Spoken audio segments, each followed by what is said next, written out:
Dr. Eric Kelly III and a host of phenomenal speakers from all around the globe for this 7-day virtual event that you don't want to miss.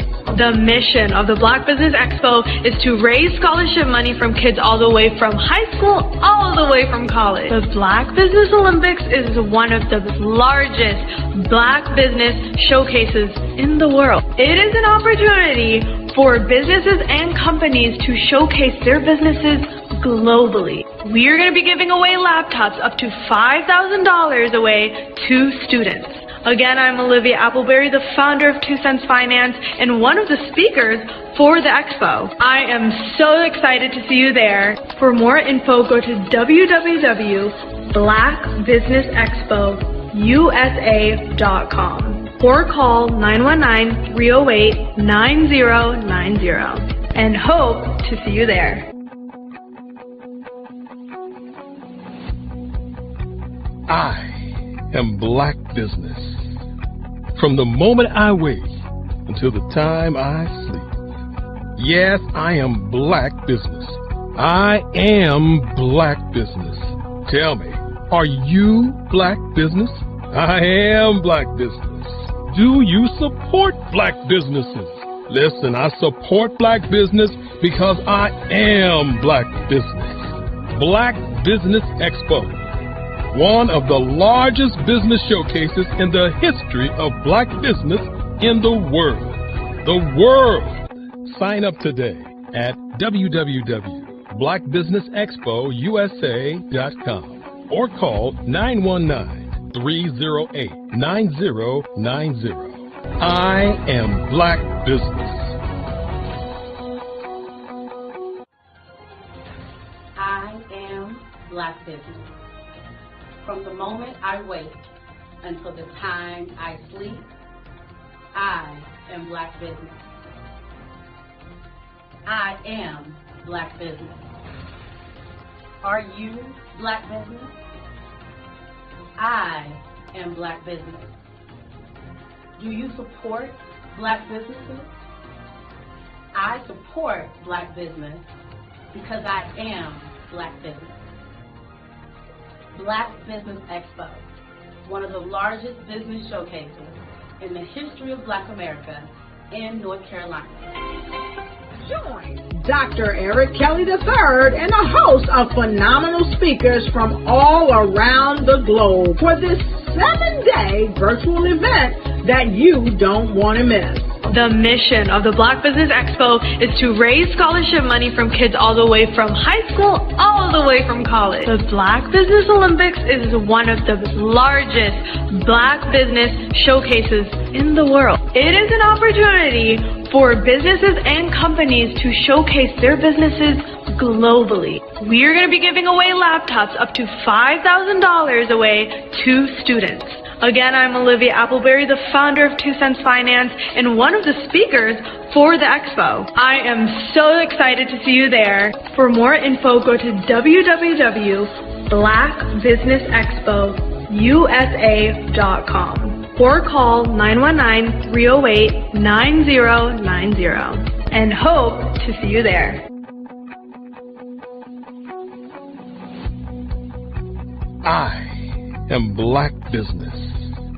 From the moment I wake until the time I sleep. Yes, I am Black Business. I am Black Business.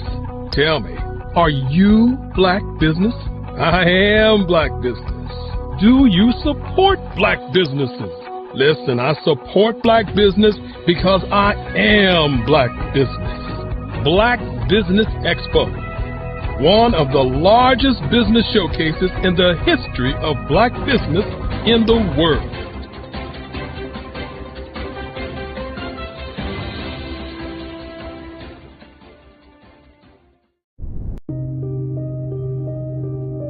The Black Business Expo is changing my life. This year, they are giving away laptops and even $5,000 in cash to students just like me. I'm Alexis, and I want to go to college to fulfill my dream of becoming an entrepreneur. Help the Black Business Expo going to www.blackbusinessexpousa.com and also becoming a vendor, a sponsor, or donating.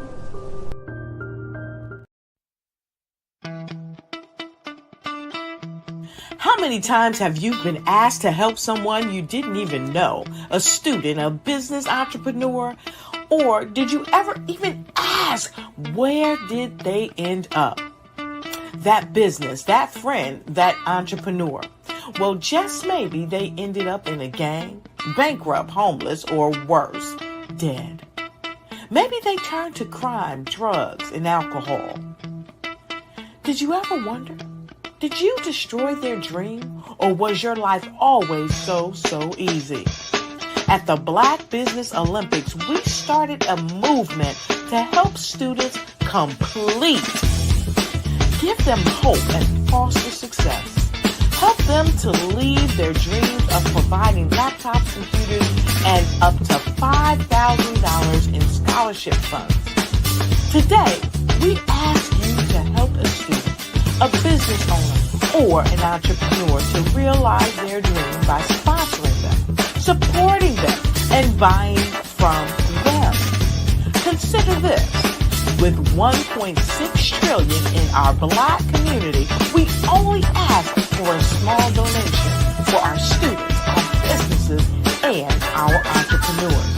And you can change a life today. So I ask you, what are you going to do? Sit on the sideline and watch our students in high school be losers, miss out on their dream from lack of resources? Or are you going to donate to the movement and change their future and yours as well? Give us a call today at 919-308-9090. Change their life by investing with action to the Black Business Olympic Fund. The Black Business Olympics, one of the largest business showcases of Black business in the history of the world. Did you know women represent just 3% of Fortune 500 CEOs and less than 15% of corporate executives at top companies worldwide? Have you wondered what the secrets are to getting into the top ranks, whether in the private or public sector? Do you want to figure out how to stop being held back in your career or passed over for promotion? Then you're in the right place. Hi, I'm Dr. Madeline Ann Lewis, President and CEO of the Executive Women's Success Institute. I have decades of experience in the military, the federal government, and corporate America, and my mission is to help women succeed and tap into their full potential. I want to reach 1 million+ women around the world to become the leaders they are meant to be.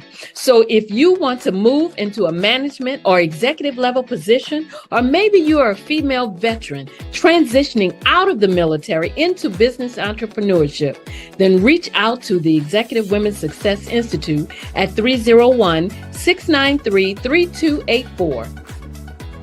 Let us get you on the fast track to success.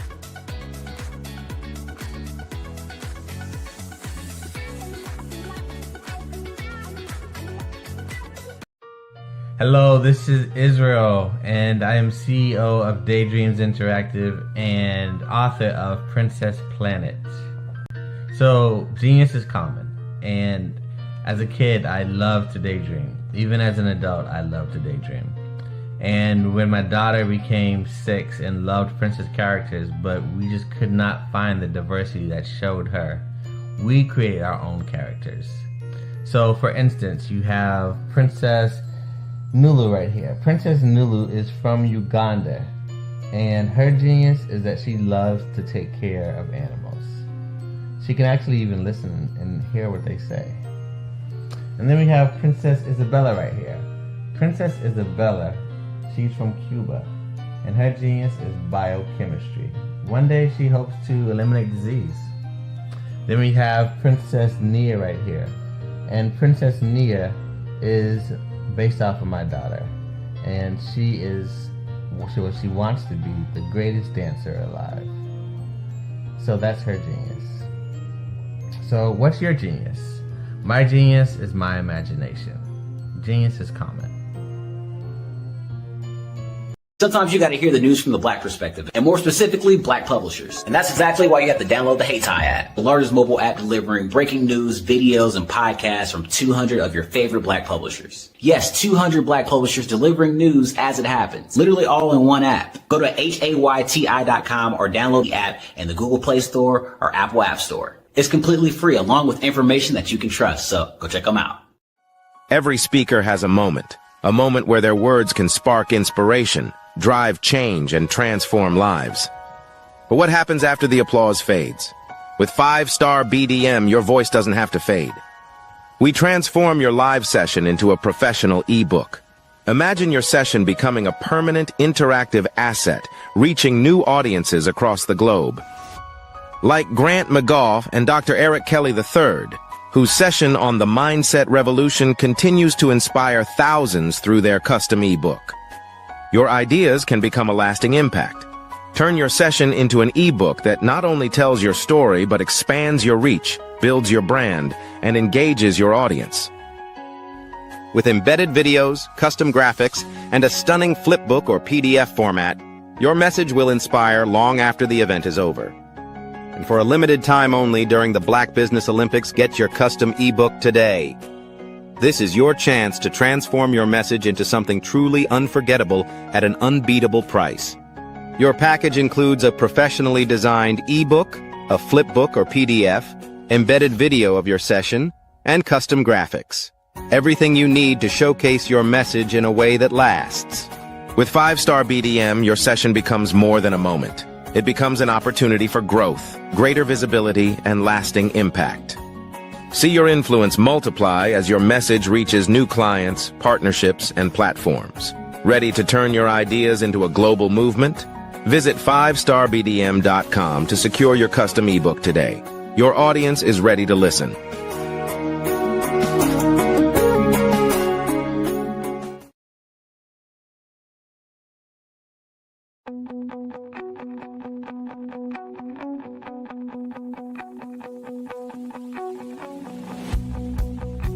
I am Black Business. From the moment I wake until the time I sleep. Yes, I am Black Business. I am Black Business. Tell me, are you Black Business? I am Black Business. Do you support Black businesses? Listen, I support Black business because I am Black Business. Black Business Expo. One of the largest business showcases in the history of Black business in the world. The world! Sign up today at www.blackbusinessexpousa.com or call 919-308-9090. I am Black Business.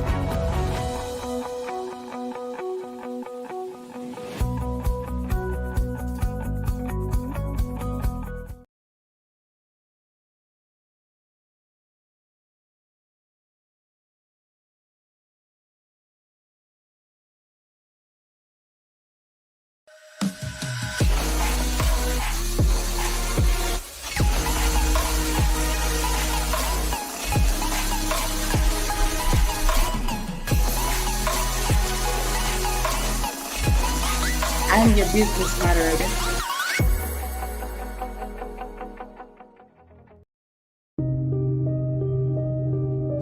The Black Business Expo is changing my life. This year, they are giving away laptops and even $5,000 in cash to students just like me. I'm Alexis, and I want to go to college to fulfill my dream of becoming an entrepreneur. Help the Black Business Expo going to www.blackbusinessexpousa.com and also becoming a vendor, a sponsor, or donating.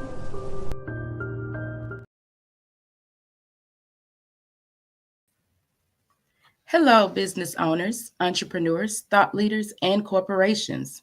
Welcome to the Black Business Network. My name is Jamela Burrell. I am your business moderator for this session on the Black Business Network. The Black Business Network is a 24-hour business network showcasing Black businesses, business owners, entrepreneurs, and thought leaders worldwide. We have speakers from North Carolina, London, Singapore, Africa, Japan, and cities all over the United States. The Black Business Network is a global community sharing its business knowledge to empower, inspire, and educate businesses about business. Our first speaker is Edward Fairley. Edward L. Fairley is the founder and CEO of No Love Inc. He brings vast wisdom and experience in relationships, coaching, and counseling service to the company and the world. He is the author of the Handbook for Increasing Your Relationships IQ, a product of years of research into relationship intelligence. No Love Incorporation is a realization of Mr. Fairley's passion for an all-inclusive, discreet, self-serving, proven method of relationship counseling that is fun and simulates real-life experience. Hence, his invention of the No Love board game simulation. Edward also shares elaborate teachings on identifying the true essence of love and practical communication on his No Love podcast. Mr. Fairley has been happily married for 2 decades and has 3 lovely children. I present to you Edward Fairley. Good afternoon. How are you? Awesome. I'm so glad to have you here. We're going to be doing a fireside chat with Mr. Fairley. So are you ready? I'm most certainly ready. Yes. Awesome. I'm excited to be interviewing you today. My first question for you is, what inspired you to develop the No Love Triangle concept? And how does it form the foundation of your business model? Great question. So the No Love Triangle concept, I needed a simple way to break down the philosophies of my company, as well as a way to assist in clients understanding and identifying where they are in the process of the relationship evolution process. So that was the reason why I created the No Love concept. And that is the foundation of my business model, because relationships is business. So you can't separate the two, which makes me doing business easy because I am the epitome of what relationships are. And that's what I teach. That's awesome, because relationships is networking, correct? Yes, ma'am. Most certainly. Okay. So my second question is, how did you experience a relationship coach lead to creating the No Love board game as a relationship stimulator? So what I found as a coach and a counselor is there are 4 hurdles that a counselor has to deal with when they're approaching counseling. 1, people don't want to tell you their business. Surprise.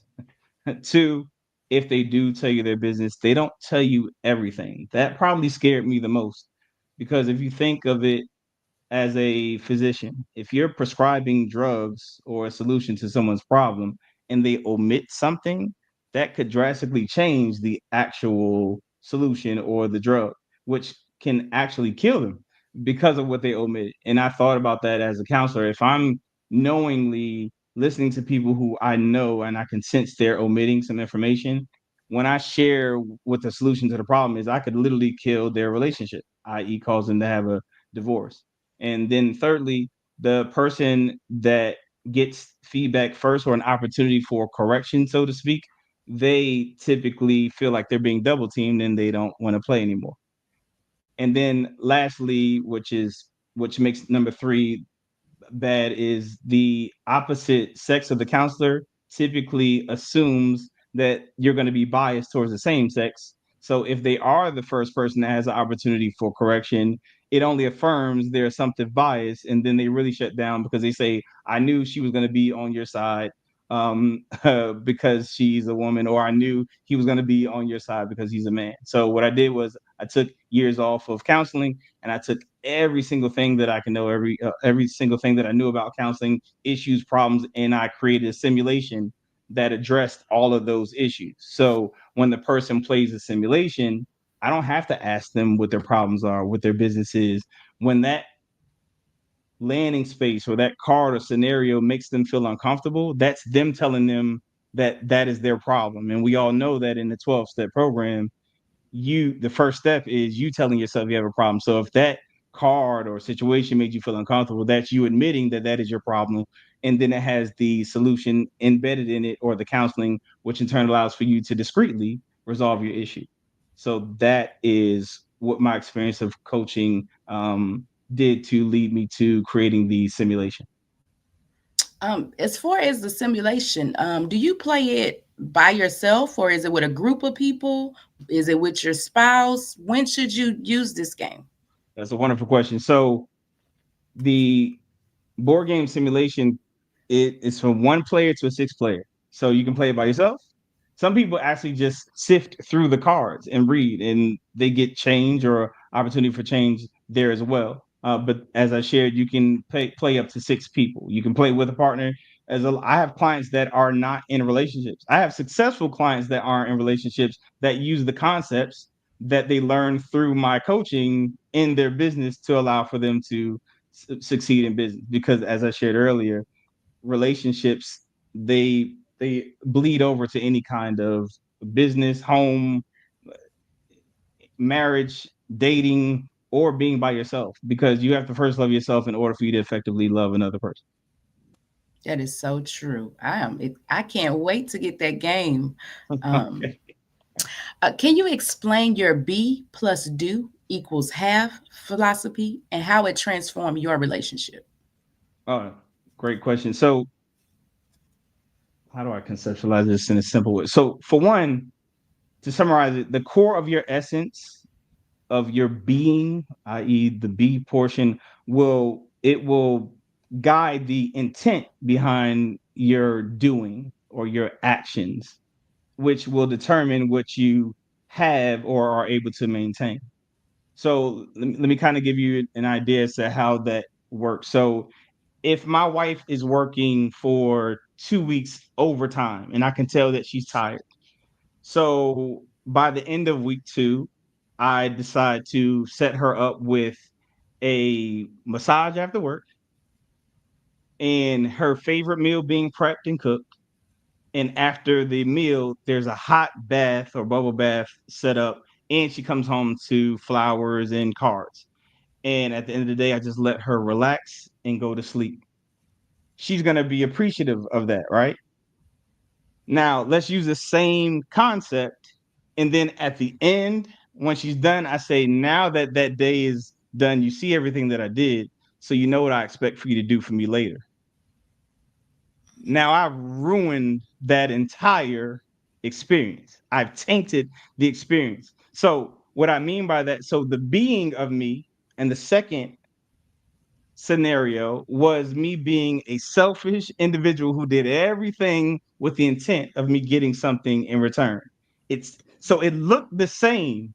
The initial setup or scenario that I gave you, it was a loving gesture. I saw my wife was struggling. She was going through a long week, and I wanted to accommodate her by, for one, showing her that I saw her, two, giving her a way to kind of recoup and rejuvenate herself from a long 2 weeks of working, and I wanted her to rest. That's love. That is a giving concern that I did toward my wife. The second one was all about me. And the being aspect. So typically what we try to do as coaches or counselors, we tell people what to do.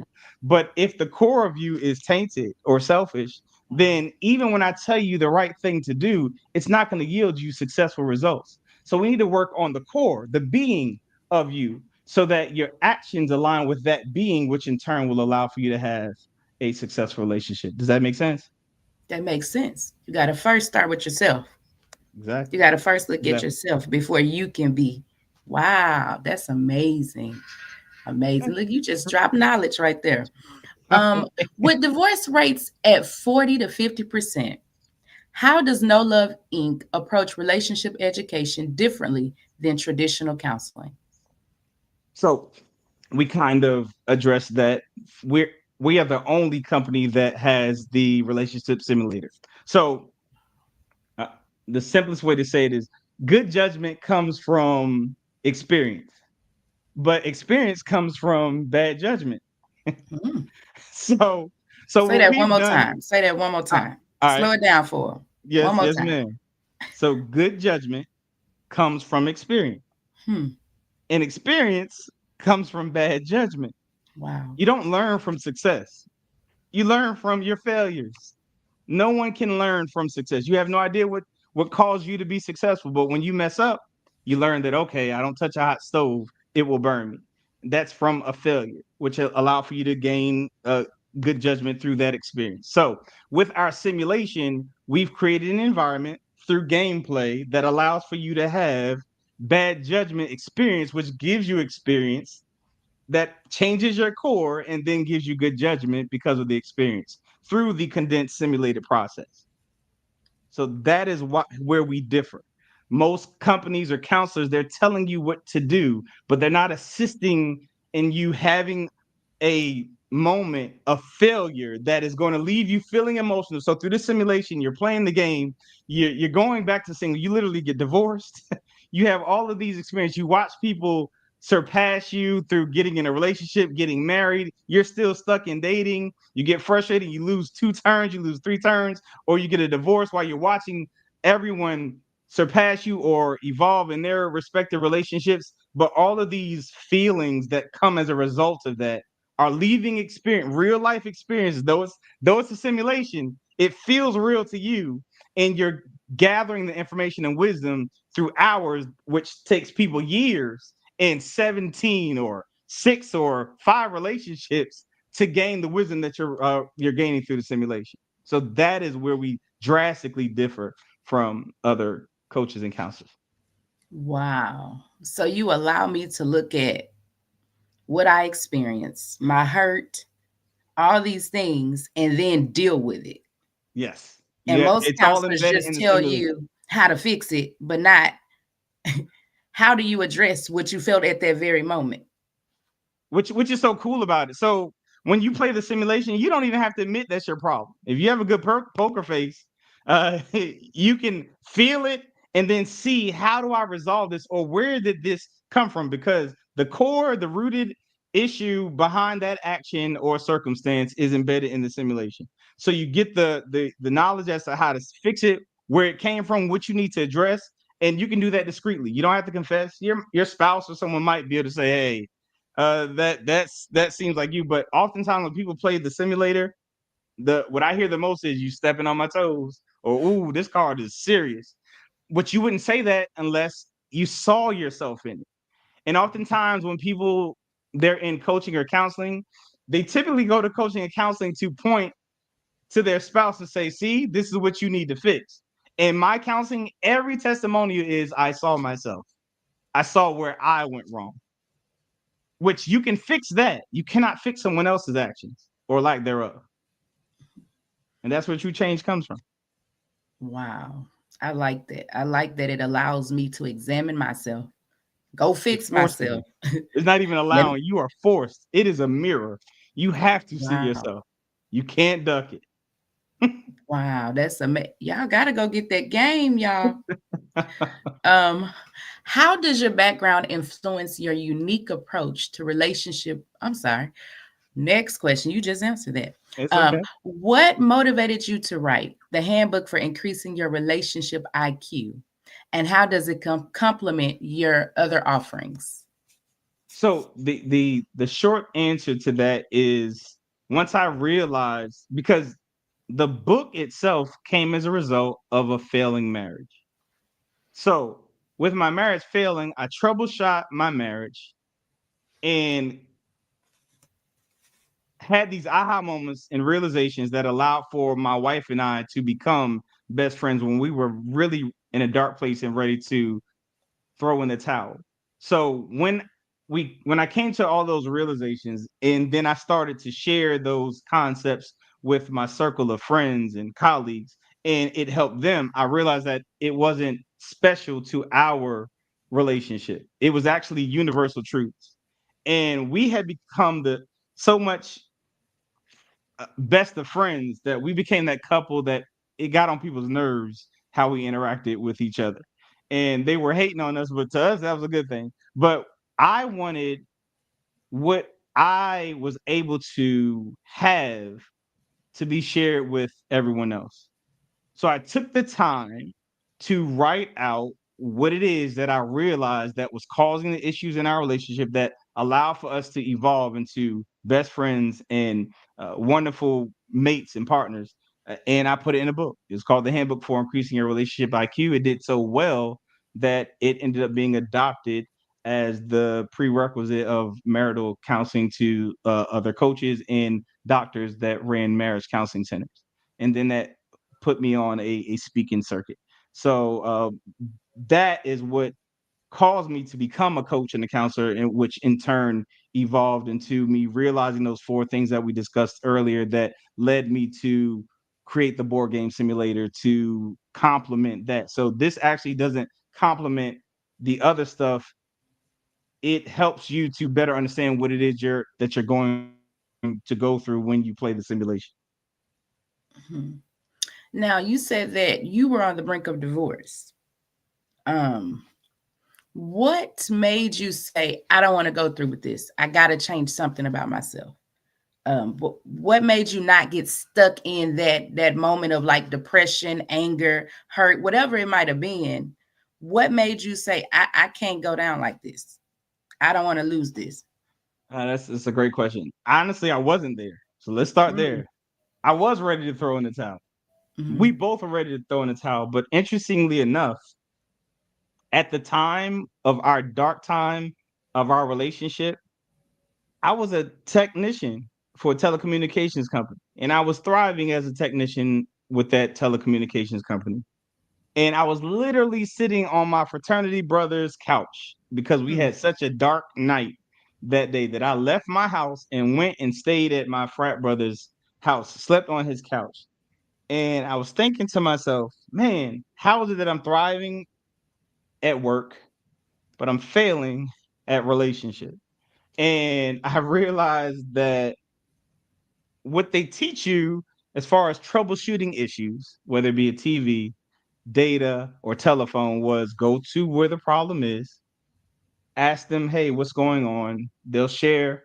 And then from there, you would measure the signal at that location. And then you will work your way back to see if the signal fluctuates until you get to a good signal. If you find good signal, you will find also that it's either a bad line, coaxial cable, a bad splitter, anything in between that's causing issues with that signal's fluctuation. And so if you keep troubleshooting, you'll get to the root of it, fix it, and solve it. So I don't know what made me say to myself, why not take that approach on my marriage? But I did. So unbeknownst to my wife, I started troubleshooting my marriage.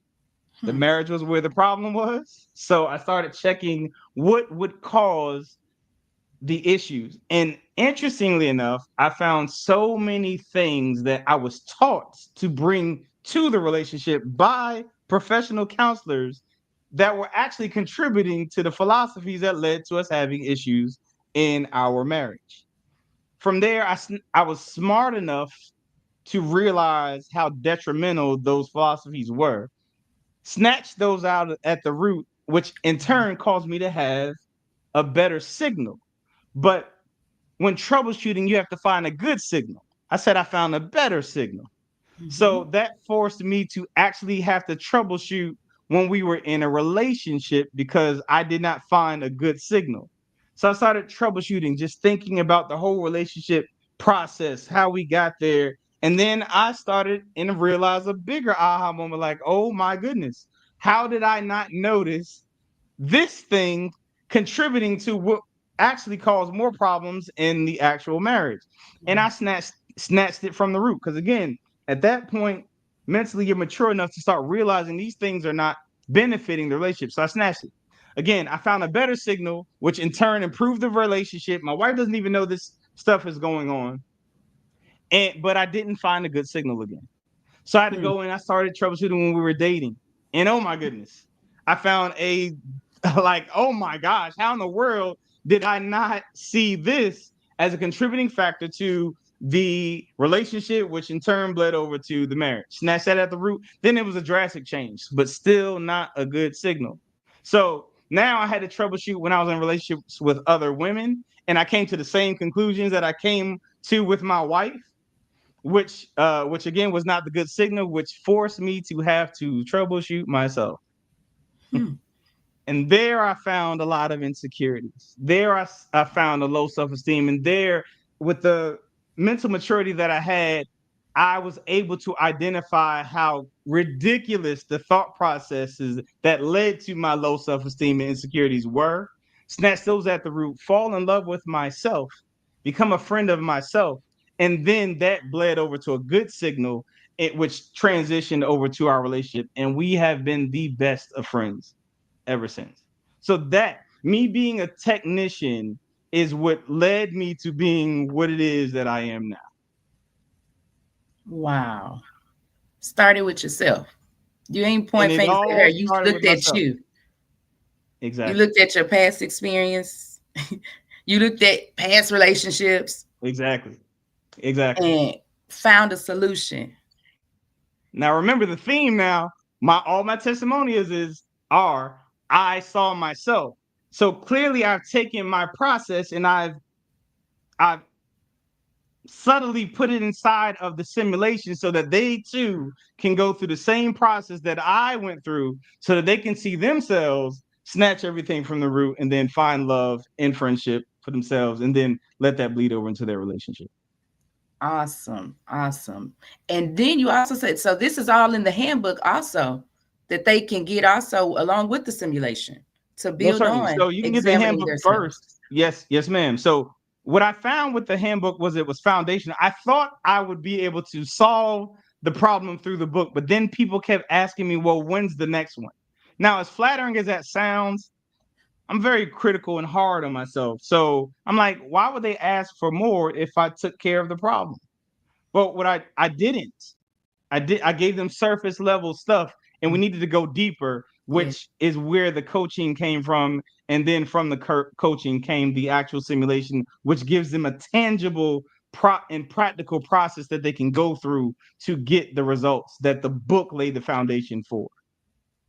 That's awesome. Because we all want to know, how do I come out of this? Exactly. Yes, ma'am. What is the solution? How do I get free from this? How do I get a better business? So that's awesome that you notice that the handbook was surface level. Now the simulation means I got to go deeper. Most certainly. I like that. Yes, ma'am. How does No Love Inc. differentiate yourself in an industry with low barriers to entry? Well, again, we've already kind of just said the simulation. There's no company that is doing a simulator, and conceptually, what we do is we match it. We call it a relationship flight simulator. So you know how pilots don't have to learn how to fly by crashing real planes. So now we've made it so that couples don't have to learn how to make their marriages soar by crashing into real divorces. So that's all we're doing. We've simulated the relationship process so that people don't have to really experience the tragedy of relationship in real life. They can get all of the training, do all of the failing through the simulation to avoid doing it in real life. Awesome. How do you balance being both a relationship expert and a business owner? Honestly, there's nothing to balance because relationships is business. So a lot of my clients are successfully single and use my concepts in their business. Actually, I was invited, one of my first clients, she did so well with the philosophies of my company that she ended up having NASA, which is who she worked for, hire me because they were having manager to employee issues. So I was hired to work for NASA to resolve their camaraderie issue and she just had me repackage the stuff that I told her in our relationship to make it business jargon, but it was the same exact stuff so that I can be hired into NASA to assist them with their communication issues, because it was really communication issues. So that's what I did. So I say all that to say relationships are in business, relationship is in your family, relationship is in your relationship, relationships are everywhere. You have to know how to relate, communicate. And for one, you have to love yourself to even be able to present yourself in a manner that you'll be received by others. So I don't Awesome. I have to like put that. on many hats. I only have one hat, which works everywhere. Which is relationship. Relationships. Love. That's what it all really. boils down to. Love is what it really boils down to. Yeah. What strategies are you using to position No Love Inc. as a preventative rather than reactive solution? Good. So yeah, again, the simulation, it's allowing you to fail in the game so that you don't have to fail in real life. That is proactive. That is getting ahead of it and having you prevent the failure in a game before it happens in real life.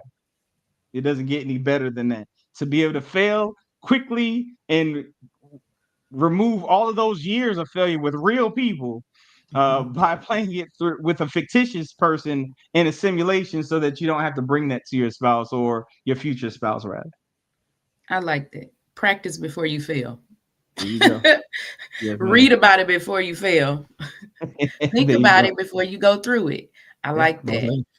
What inspired you to focus on relationships as your business niche? I love to teach.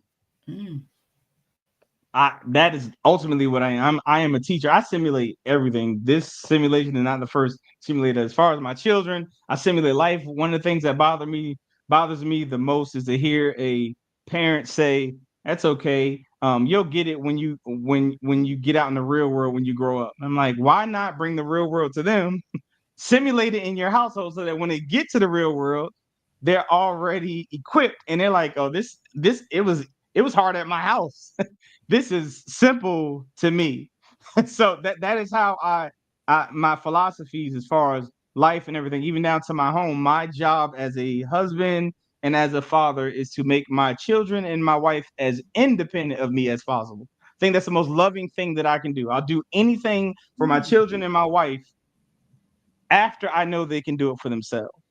Because the last thing that I want them to do is if I transition, if I die first, for them to have to find a replacement of me because I did not equip them with the ability to do what it is that I was able to do for them. So I think that's probably the most loving thing to do. Not to mention, if I am not needed, then I know for certain that I'm wanted when chosen.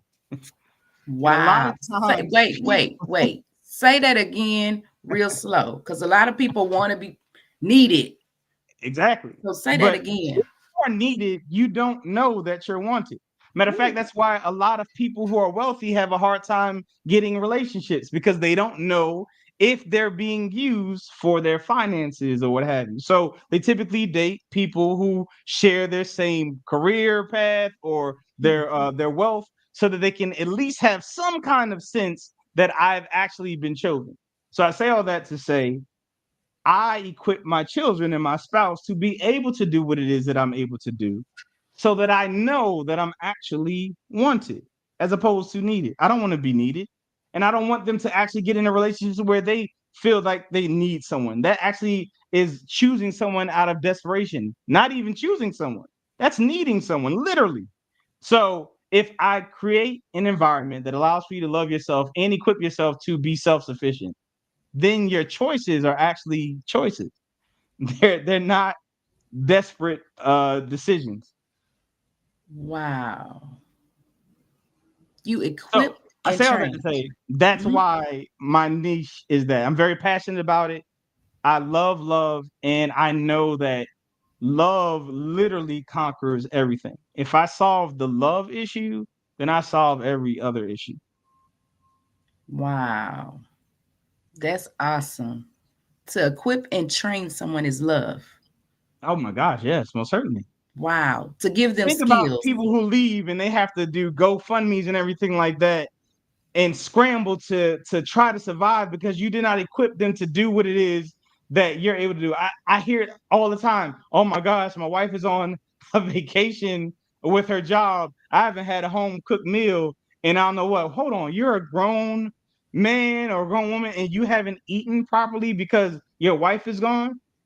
Or the alternate, oh my gosh, I gotta wait till my husband gets back because the grass and stuff needs to be cut, or the car's acting up. Like, you don't know how to take care of that, which again means you're waiting for someone to replace that person to accommodate a need or a void that they left, because they did not equip you with the information that they had so that they can move and be fine with you going. I'm not saying I want them to want me to leave, but I want them to be okay and decide to get someone else, not need someone else because I transitioned. Wow, that's a nugget right there. Put that in your next book. Put that. Can you share a success story that validates your unique approach to relationship education? Oh boy.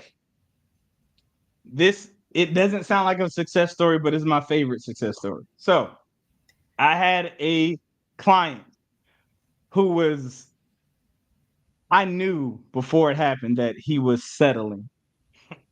And he chose this young lady and he moved her all the way from Maryland to Washington State and suggested that this is who he was going to end up with and be in a relationship with. And with that, he brought her all the way over there, and they rented my game, because at the time I was renting out the simulation for people to use and also to gather data and to prove that it worked.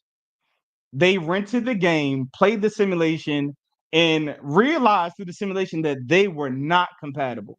They were not the ones for each other. And he moved her from Washington State all the way back to Maryland. And they severed the relationship, which caused them to prevent themselves from investing in assets, having children, and all of those things that come with making a decision such as that. And then he ended up, because from there he started listening to the podcast, reading the books, and we conversed a little more, and he finally found his correct spouse, or the person that he was supposed to be with, and they've been married now for 3 years because of that philosophy. So he used it, realized he was in the wrong relationship, severed that relationship, which in turn, because he had the foundational information, he was able to find the right person, and now they are a success story because of that. So that's my favorite testimony. That's That an it amazing prevented a testimony. relationship from coming to pass. that shouldn't have been in the first place. That's so awesome. What role does self-awareness play in your relationship coaching methodology? It plays a major role. And the crazy thing about it is, you'd be surprised, many people are not self-aware. So let's think about it like this. People are looking for someone to give them or sustain their happiness when they're not even self-aware enough to give themselves happiness. So if you can't make you happy, how in the world do you expect another person to be able to give you happiness or even assist in sustaining? Because to be honest with you, happiness is a choice. And for you to look for it from someone else, that is a whole nother conversation, which this show does not have enough time to unpack. But self-awareness, if you can't articulate why you don't like this, why you feel this way, why you're not happy to where you can resolve it, then that's foundational, which is why that's the first thing we do. So when I have a couple, they come to me and they're married. We've been married for 15 years. One of the first things they say is, when we're playing a simulation, why are we starting in the dating phase? Everyone starts in the dating phase. Everyone starts the dating phase, dating, relationship, marriage, and then ultimately you get to know love. That's how the game evolves, and that's how the simulation works. So I asked them a simple question. I said, if you were to trip where you are right now, so you're standing up, you trip, will you fall right there, or will you fall forward and land somewhere else? And they'll say, I'll fall forward and I'll land somewhere else. And then, so what happens is, we trip, as I discussed the whole process of my dating process. We tripped at dating and we landed in marriage. So when we look up, we think that's where the problem lies. No, it's not how tripping works. We have to go back to where we tripped, start dissecting what caused us to trip back here, and land here, and snatch all those things out of the root, and then get to the ultimate goal, which is a happy or successful marriage. And I always tell my clients before we start, my job is not for you all to stay together. My job is for you all to love yourselves. Now, if you loving yourself causes you to stay together, then I win. If you loving yourself causing you to separate, then I win. Because ultimately, you need to love yourself. And ultimately, what we want is for you to live together harmoniously as individuals. That is so awesome. How do you address skepticism from couples who think board games can improve relationships? Sit them down and let them play the simulation.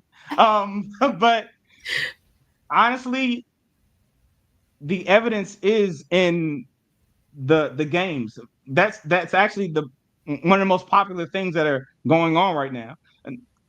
Playing board games, that's one. So now we've created an environment that allows for you all to come together, not so intrusive. You don't have to share your information, and now we can subtly address these issues. That's one. Two, one of the biggest things when it comes to YouTube is do it yourself. Now I've given you a tool that allows for you to do it yourself. You get to play and indirectly resolve your issues without having to share your information with someone else. So I've literally snatched every excuse as to why you don't go to counseling, because it seems taboo and you don't want people to feel like you're crazy or whatever the stigma is behind what you say counseling is. I've taken all that away. You can suggest that you're just playing a game. Now I've taken away all the barriers that you typically would have to deal with, so that you can now just go into something and really see and identify yourself to cause a successful change of events and change of situation. Not to mention, if I put you in an environment to where you feel now you can make a change of yourself, you have control. But if you're still struggling trying to get him or her to change, you have zero control in that. You cannot control another person, but you can control you. And if I show you that you are the issue, that gives you empowerment that you can resolve. Your dad's not going to come back and apologize. Your mom's not going to apologize for what he or she did. The people that you actually think ruined your life, they don't even think that they did. They're sleeping well at night. So if I give you the ability to see that you can determine whether you're happy or sad and start loving yourself, I have given you empowerment that allows for you to change your situation, because now you have changed your perspective, and now you're empowered to actually shift the dynamics of your circumstances. Wow. So you're responsible for your happiness, not no one else. That's literally a landing space. You lose a turn because you assume that your happiness is your spouse's responsibility. You lose a turn for that. And then people that hurt you, they're not going to come back and say, "Ooh, I messed up," because they don't even know. If you do say that, you just admitted that you have a problem. So you can do that. It's not a bad thing, but you don't have to. Wow, this has been an awesome interview today. Like, I have really got some nuggets I'm going to share with a lot of people. I want to just thank you. I want to thank you for your expertise. I want to thank you for your passion. I want to thank you for just coming and being a part of our show. So I want to give you the opportunity to share with the audience, how do we get in touch with you? How do we buy the game?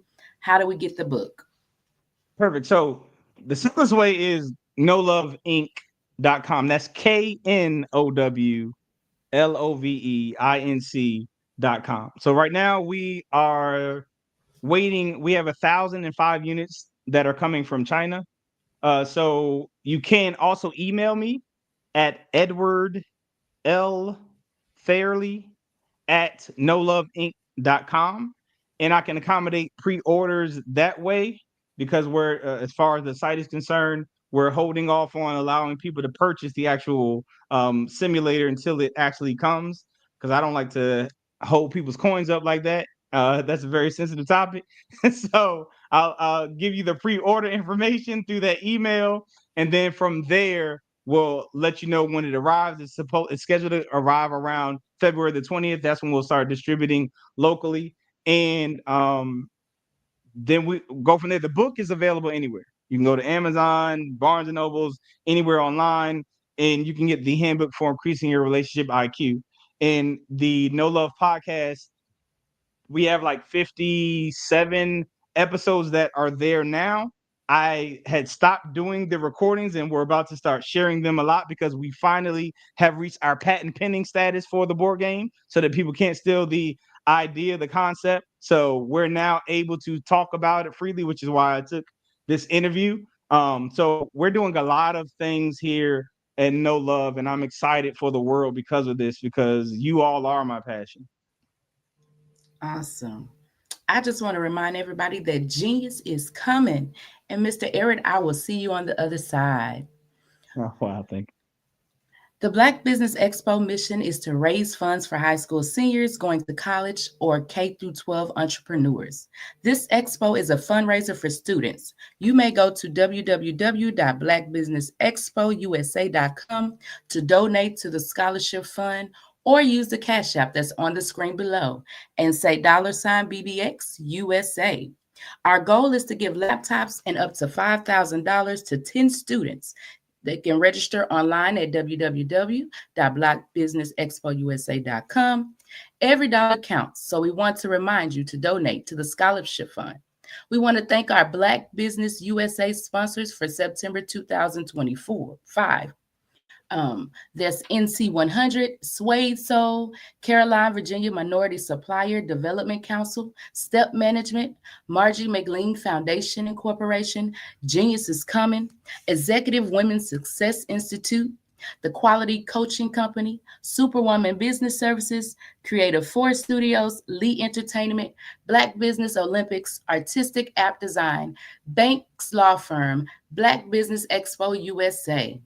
Genius is coming, and I'll see you on the other side.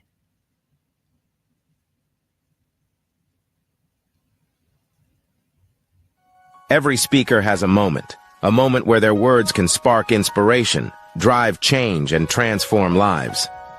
But what happens after the applause fades? With 5-star BDM, your voice doesn't have to fade. We transform your live session into a professional ebook. Imagine your session becoming a permanent, interactive asset, reaching new audiences across the globe. Like Grant McGough and Dr. Eric Kelly III, whose session on the Mindset Revolution continues to inspire thousands through their custom ebook. Your ideas can become a lasting impact. Turn your session into an ebook that not only tells your story, but expands your reach, builds your brand, and engages your audience. With embedded videos, custom graphics, and a stunning flipbook or PDF format, your message will inspire long after the event is over. And for a limited time only during the Black Business Olympics, get your custom ebook today. This is your chance to transform your message into something truly unforgettable at an unbeatable price. Your package includes a professionally designed ebook, a flipbook or PDF, embedded video of your session, and custom graphics. Everything you need to showcase your message in a way that lasts. With 5-star BDM, your session becomes more than a moment. It becomes an opportunity for growth, greater visibility, and lasting impact. See your influence multiply as your message reaches new clients, partnerships, and platforms. Ready to turn your ideas into a global movement? Visit 5starbdm.com to secure your custom ebook today. Your audience is ready to listen.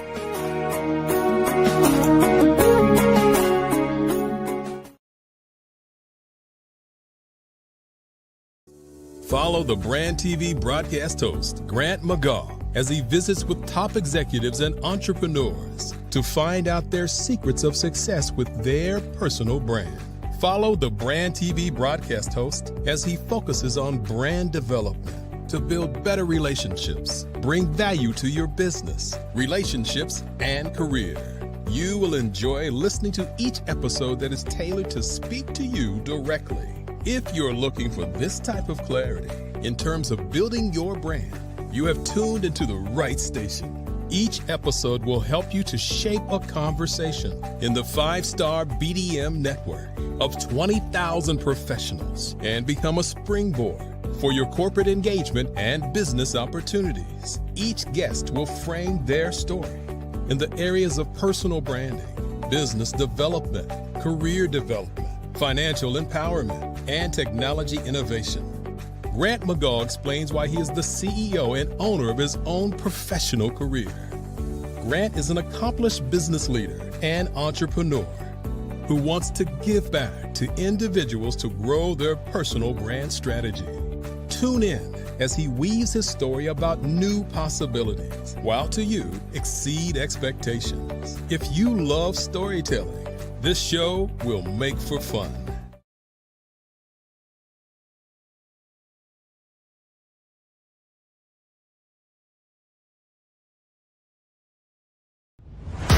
Social media is evolving. It's more vibrant, more colorful, more energetic, and so are you. It's not just photos anymore. It's video, it's audio, it's subscriptions.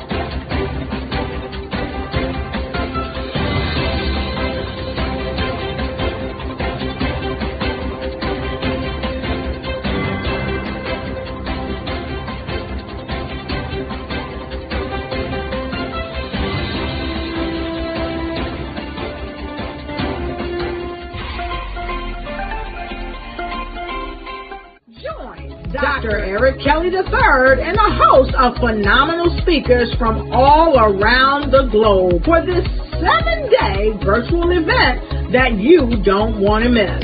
The mission of the Black Business Expo is to raise scholarship money from kids all the way from high school, all the way from college. The Black Business Olympics is one of the largest Black business showcases in the world. It is an opportunity for businesses and companies to showcase their businesses globally. We are going to be giving away laptops up to $5,000 away to students.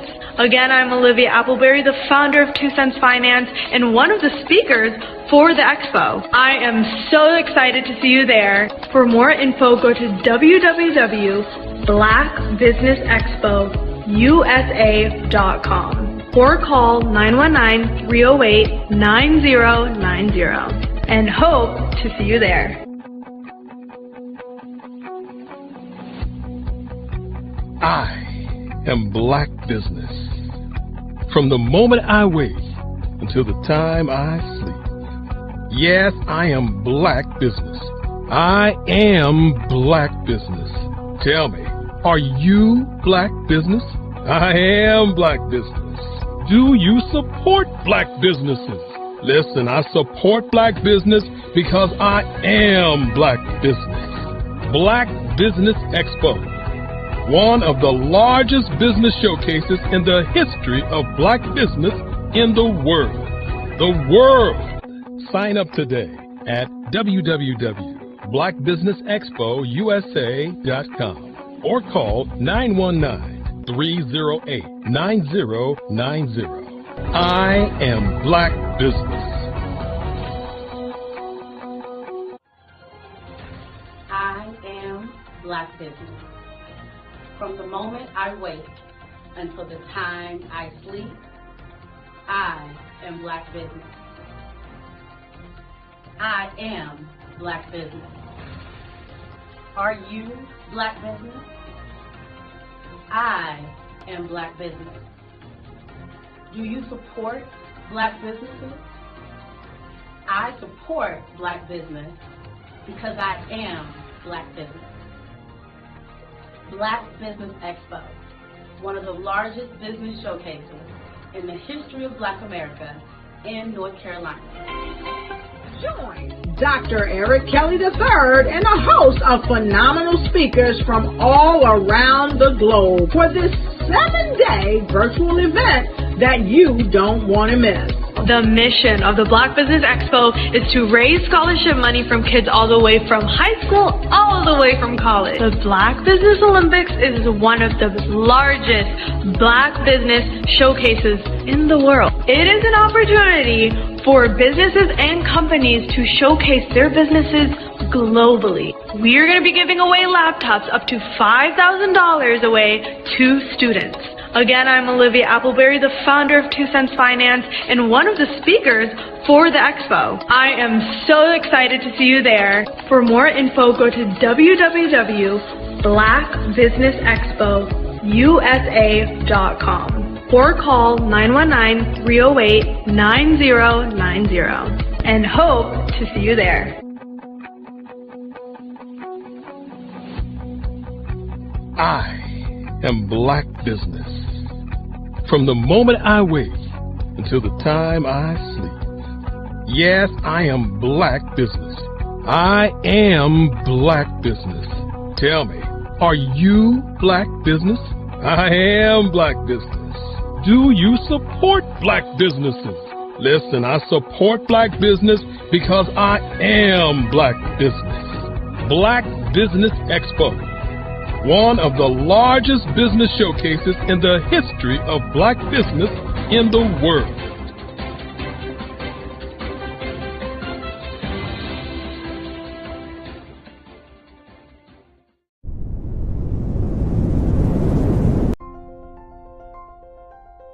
What if you could build your own city? A place where every child can find nurturing people to help them achieve their full potential. A place where every adult can access job training support, where health education is abundant, where social justice ruled the land. A place without limitations. Welcome. You have arrived at STEM City USA. It is what every city should be. A safe and trusted community where you find people and resources to help you become everything you are and beyond. STEM City is unlike anything you have ever experienced. It is a digital twin of the world around you, only better. STEM City is about energy and soul renewal. It is more than a digital world. You can almost feel the power of live cultural events, music, and theater. STEM City promises a better future for children with caring mentors and hands-on activities with dedicated tutors to support our youth.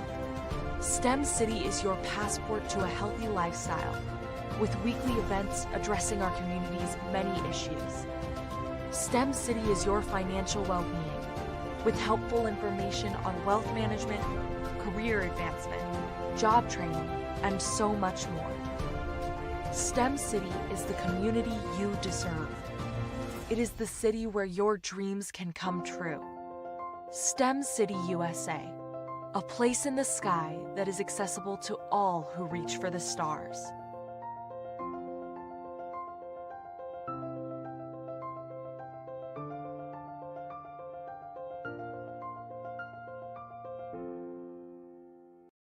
I am from Washington, D.C., but I was raised in Durham, North Carolina. I came to Durham when I was about 5 or 6, and then I traveled back and forth to D.C. because it's where my people are from. One of the unique things about my family is my mother, she's also an artist. She does quilting, and she does a lot of artistic things. And then my son, he draws with both hands, his right hand and his left hand like I do. So that's kind of a family trait. And then my other son, he's a videographer, and my daughter, she works, she's a regional vice president for Sunglasses. When you start out drawing and sketching, you want to continue to explore, you know, each avenue. I do pastels, I do pen and ink, I do painting, I do acrylics. I haven't done oils yet. But I try to do all facets of art. What I say to a lot of times to people is, you know, you can't put yourself in a box when you're an artist. You have to explore. And over the course of my life, I've tried to explore different mediums. I also do sculpture as well.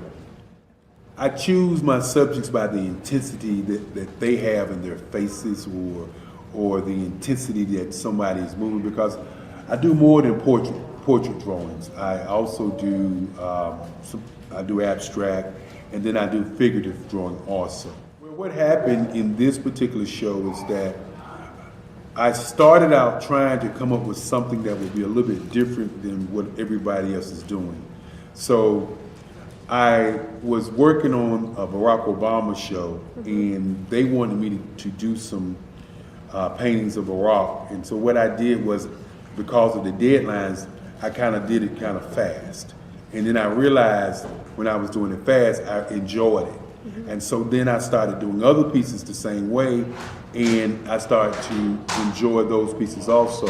And so I came up with this particular style, and it's a style of lines and colors.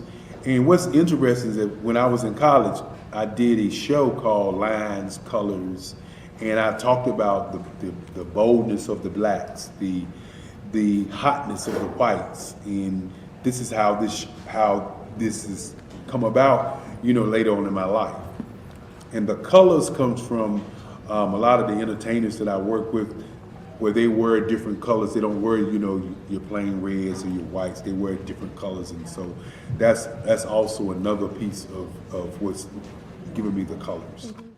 The subtitle of this show is Faces That Speak Life. That's real critical. Faces that speak life. Each one of these pieces is a life source and a life energy that's being put on display for people that are looking at it. I always say in terms of my art, it's not important that I draw them. It's important what you get out of what I draw. I don't try to just draw it because you like it. People wanted me to do prints. I didn't do prints. People asked me to do different people, but the people that I choose are people that make a difference in the lives of people in the world. So the human landscape idea was, again, as I say, the lines represent your emotions, it represents your ideas, and it represents your journey as a human being. And that's why you get the different pieces and the different looks. And as you notice, I try not to do one look that looks alike another look. And that's what's the most important part of this show.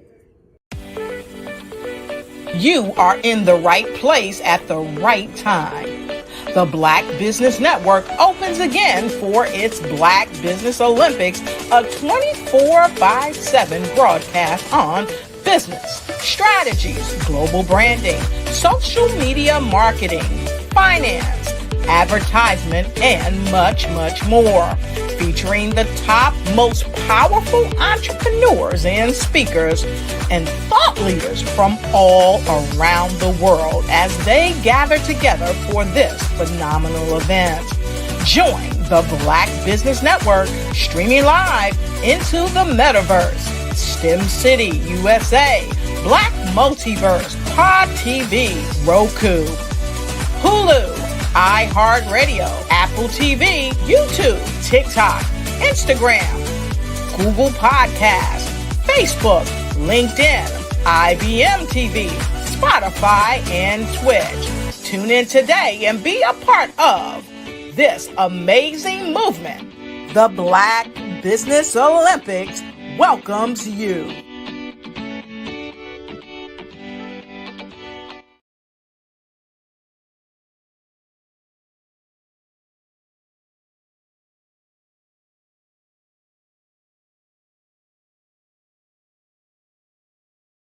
I was born in a little village on the island of Haiti.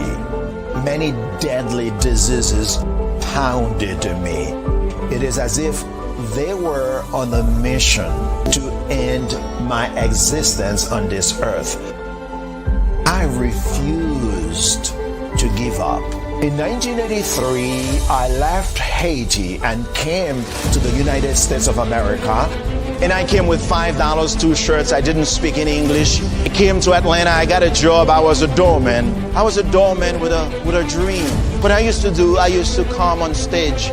I'd rehearse this moment that I'm standing in front of you. That's the power of a dream. Maybe today is the day you begin acting as if you already have it. And then step out with full force. Take a risk. No condition is permanent. Don't let your situation distract you. You are chosen. You are called. You are born for a purpose in this life.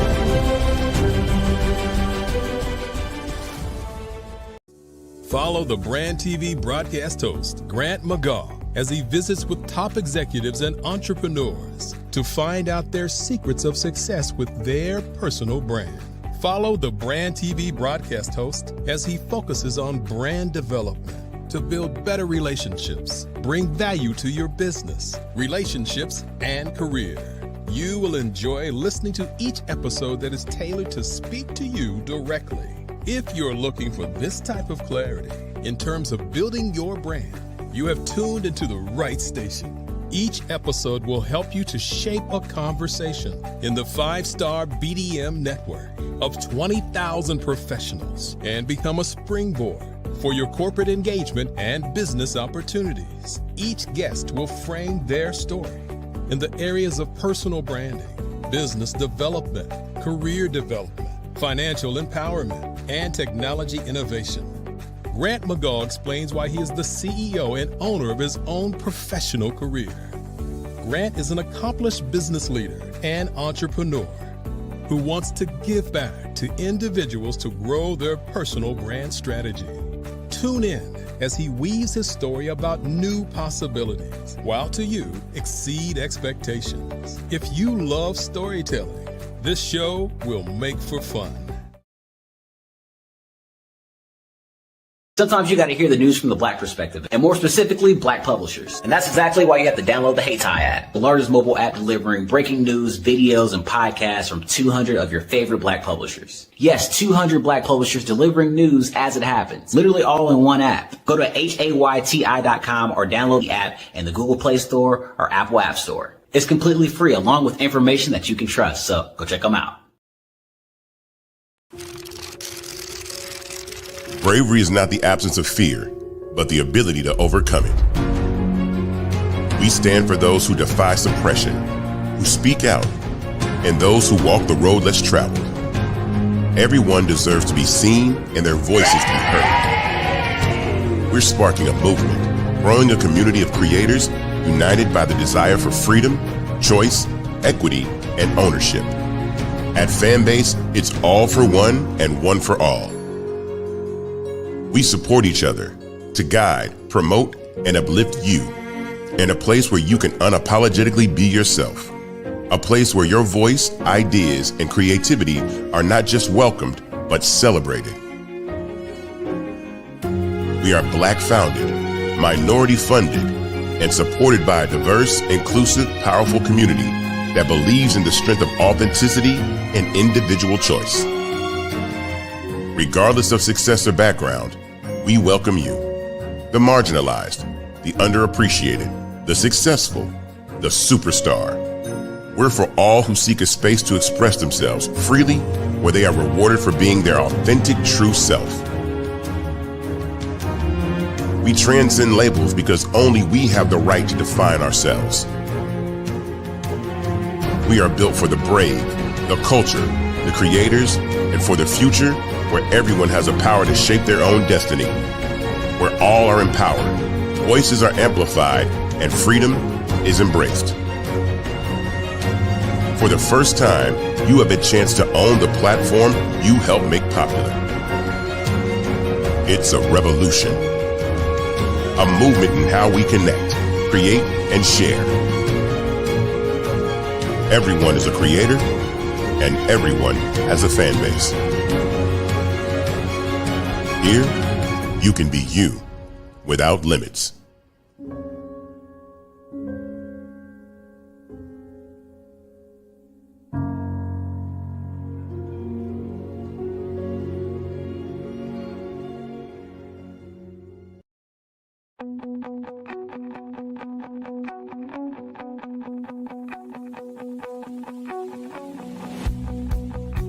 I am Black Business.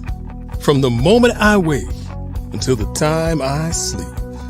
Yes, I am Black Business. I am Black Business.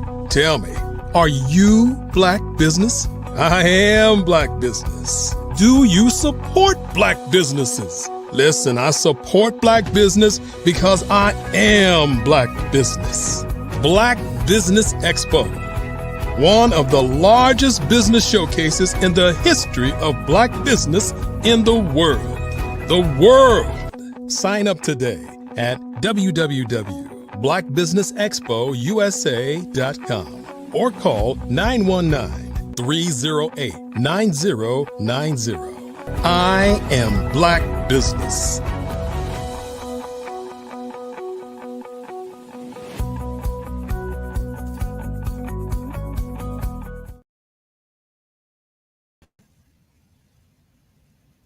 Good day, business owners, entrepreneurs, thought leaders, and corporations. Welcome to the Black Business Network. My name is Jamila Burrell. I'm your business moderator for this session on the Black Business Network. The Black Business Network is a 24-hour business network showcasing Black businesses, business owners, entrepreneurs, and thought leaders worldwide. We have speakers from North Carolina, London, Singapore, Africa, Japan, and cities all over the United States. The Black Business Network is a global community sharing its business knowledge to empower, inspire, and educate businesses about business. We will be hosting a fireside chat with the wonderful LaTanya Warren.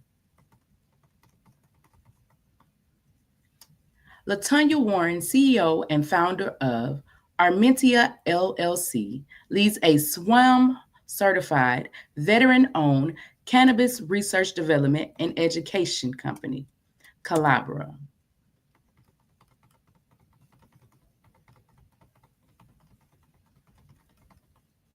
We want to welcome you on our show, and we want to thank you for coming. I'm going to be asking you a few questions. Hi, thank you for having me. Thank you so much for coming. How are you doing today? I'm doing well. Thank you. How are you feeling? Feeling pretty good. Busy day, but I hear that's a good thing. So yes, ma'am. It is a very, very busy day. So let's start with, why did you start your company? Yeah, so Armentia is a federally certified cannabinoid research, development, and education company. I was the first with a cannabinoid research proposal at my university. And one of the requirements was to collect samples from 8 to 10 different cultivators in order to publish and do what I need to do for research. But what I discovered was, while very excited to meet a lot of these large corporations in the cannabis industry, and to say it lightly, the tests weren't coming out very well. But instead of speculating or guessing on why this was coming up as a trend, I decided to go out to these cultivators or these larger corporations and just get an understanding of why. And what I noticed just continuously right off the bat was that it wasn't that they weren't hiring the best of the best in the academia world, PhD wise, all of those things, but what about the knowledge about the plant? And so I immediately recognized little mistakes and little questions that they would ask. And I'm just like, me coming from a background of knowing the space very well and a culture that knows it very well, these were, minor things. I'm just like, I started to realize, like, you just don't know. So that really led me to really discover or dive deeply into, like, how can we fix this? This is a $1 billion industry. If I am to have my loved one take this as a medicine, I want them to have the best of the best, top shelf. So that is where I discovered the education, research, and development and publications, just to really get that knowledge out there. Awesome. How do you see the cannabis industry influencing education in the next 5 to 10 years? Oh, wow, that's a great question. So this is a billion-dollar industry, right? And in my mind, even though, I named this company after my grandmother, again, I was raised around this plant, never seeing it as a negative anything. But what you are seeing is like, okay, how is this happening? Where there's this switch, there's this almost automatic switch happening where it's a billion-dollar industry, but where's the education and who's educating who? Are we reinventing the wheel, or are we actually asking the folks who are knowledgeable in this space? So I definitely see, to answer your question, if you have a CPA who is an expert CPA, but they're also knowledgeable in the cannabis space, that goes eons, right? Again, this is an industry and it's a billion-dollar industry, but it became legal before anyone ever understood the actual space. If you have a lawyer who is an expert in their field, but they also know the in and out and the ever-evolving laws of cannabis, they are ultimately they're top tier, right? So they're on average 120 different degrees at any given university. And I feel that cannabis fits in every one. And there's culturally history. And then it opened up doors for me as a STEM, especially as a Black woman, where I'm speaking not only in the cannabis space and the knowledge that I have, but also scientifically. So I definitely see it going very far if we continue to add education. Awesome. Because cannabis can be in every dynamic or every type of subject, what are some misconceptions that the cannabis industry have that you would dispel through education? Oh, yeah. So that's a great question, because first there was the negative narrative, right? Yes. But then now what we're seeing is what I hear in my circles and folks that still have that almost of a negative narrative, but open to the conversation, are terms like messy. And I don't know how you feel about the term, but I feel like that's automatically saying uneducated. But here's the caveat to that in my world, where I feel like if you're going to call it messy, that means that it's not that the industry is messy, is that you don't understand it.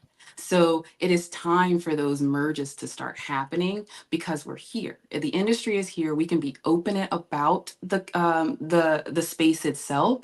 And now I get to ask the questions. What am I putting in my body? I get to know what you're growing. I get to know that it's natural, or not. So I don't, I think that is one of the things that I would like to dispel, is that messy factor, right? Where it is organized, there are folks, there are cultivators, there are manufacturers, there are wholesalers, there are proper packagers. Me, myself, as a lab director, we're testing the product before it gets to the retail shelf. It's not messy, it's organized, but yes, we do need those other industries to help marketing.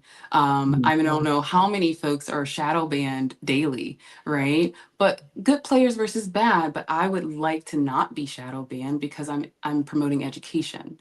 So yeah, marketing is huge, because as a scientist, I know nothing about marketing. But yeah, I hope that answers that question. Yes, ma'am. Yes, ma'am. I know when people hear cannabis, they automatically get scared. Yes. So, what challenges have you faced in bridging gaps between the cannabis industry and education? That is oh my gosh, you hit me with some good ones. My first thought is, one, understanding, and two, image. Understanding being on the vendor and cultivation side of the world. And here's what I mean. Again, I was raised around this plant. And while I am a huge advocate of the beautiful artwork that a lot of these vendors will present, one thing about it that makes it challenging is that, hey, while this is beautiful, I cannot say as a scientist, as a STEM woman, that would pass for a healthcare shelf. So understanding that there are tests involved and using a lot of examples. My best example that I love to use is the tomato. You can grow the best tomatoes in your home and sell them at a farmer's market, which is amazing. I shop at farmers markets. I love them.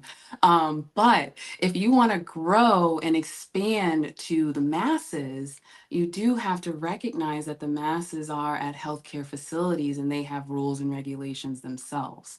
So being able to test your product and being in a proper facility and packaging it properly is a little bit challenging where I want to, be very direct and say, hey, that's it. And then I'm back in the lab. But then there's image, right? Where on the healthcare side, because I'm not just attacking vendors, it's healthcare side where they may feel that it's an automatic image of, if you say cannabis, it's folks lighting up when they, walk out the door. And that's not the community that I'm used to.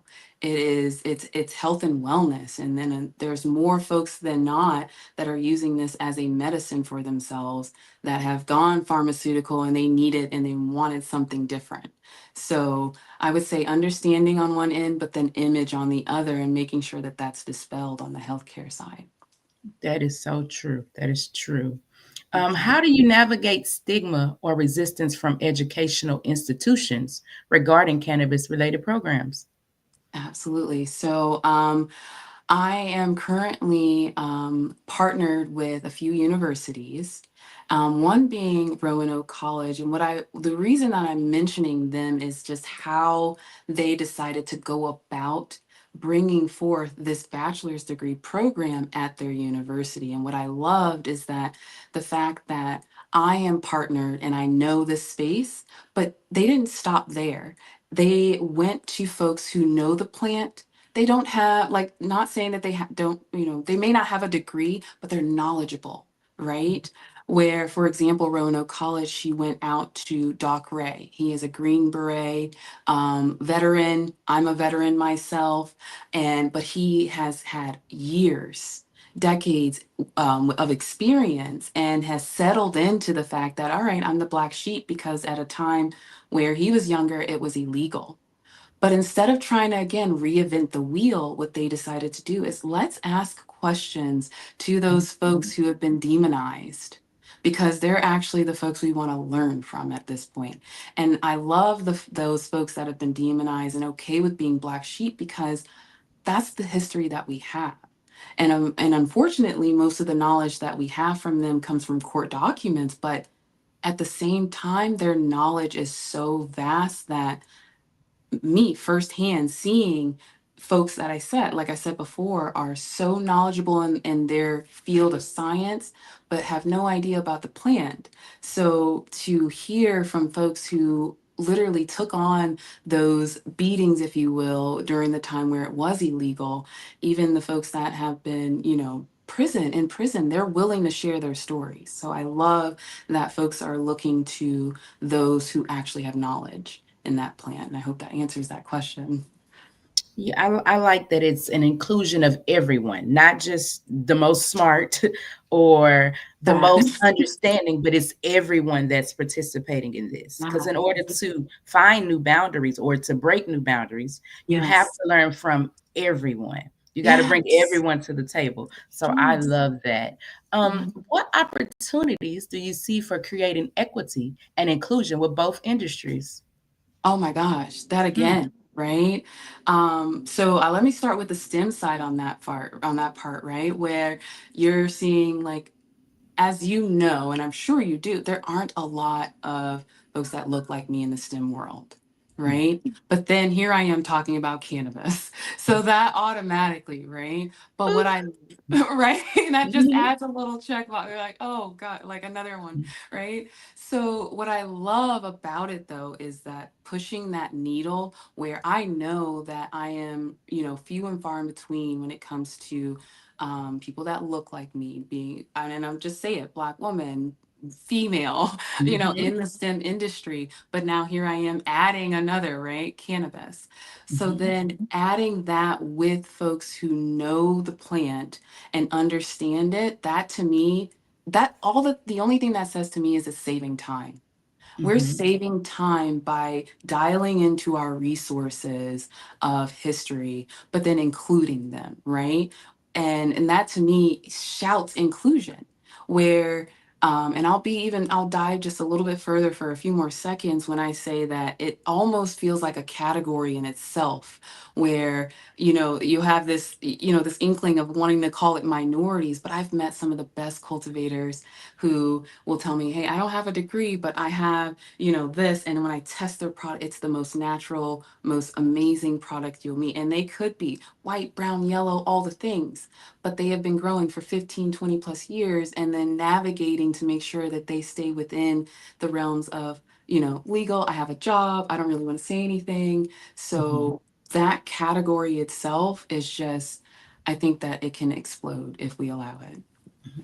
I love that you're building a network to help us understand more about this forbidden thing, because a lot of people don't want to talk about it, especially in the health world. They say, oh, get the CBD oil or get this, but they don't say anything about cannabis. They don't. They Nothing. So how does Armentia design educational programs or curriculums specific to the cannabis industry? Right. So what I decided to do was I went straight to the Board of Pharmacy. I know that, so my course, I'll just give you a little bit about that.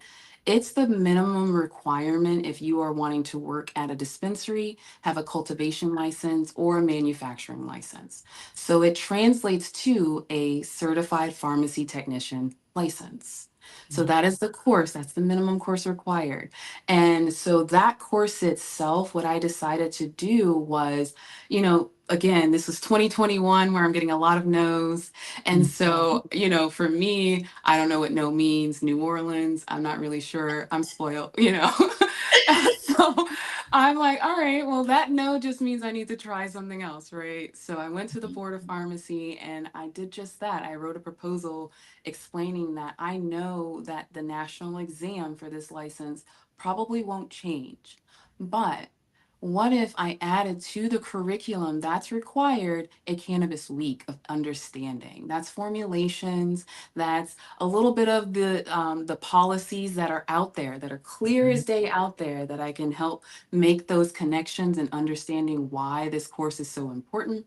And then we go right back into the pharmacy technician degree. You have a national license that works in every state in the US, but with the understanding that it's cannabis is only legal in 38 states, 3 territories in the District of Columbia.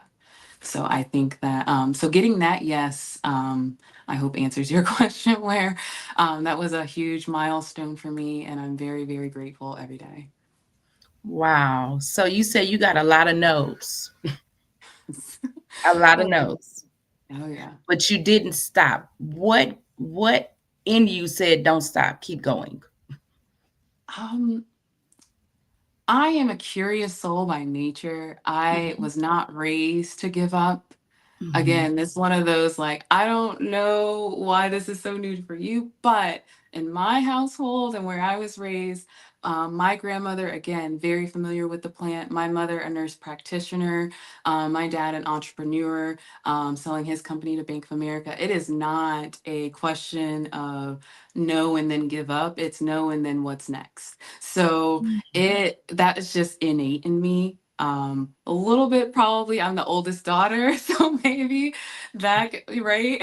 So I'm not really sure. I'm hoping that all of these sound like a good thing, but for me personally, I don't know that giving up is like, no, I don't, I know that not giving up is not, like, giving up is not an option. I know in me that giving up is not an option. So I know that this is important. Like, and then the last part that I will say to your question is, again, if you can turn a switch where that becomes $1 billion industry, then where is the education?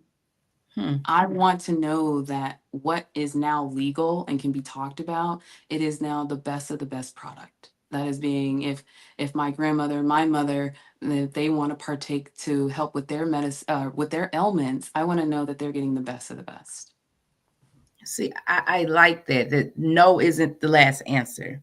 You know, because a lot of times when we're following our dreams and our vision, we get no.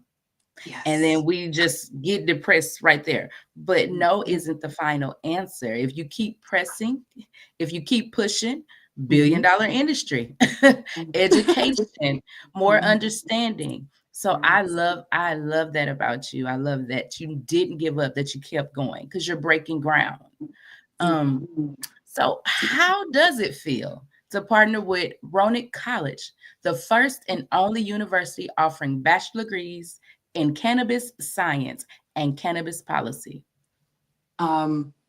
Surreal. Innovation. Look, innovation. Surreal. Yes. Yes. It does. It feels surreal. I am very humble. I'm very grateful for these opportunities to work alongside, again, some great minds.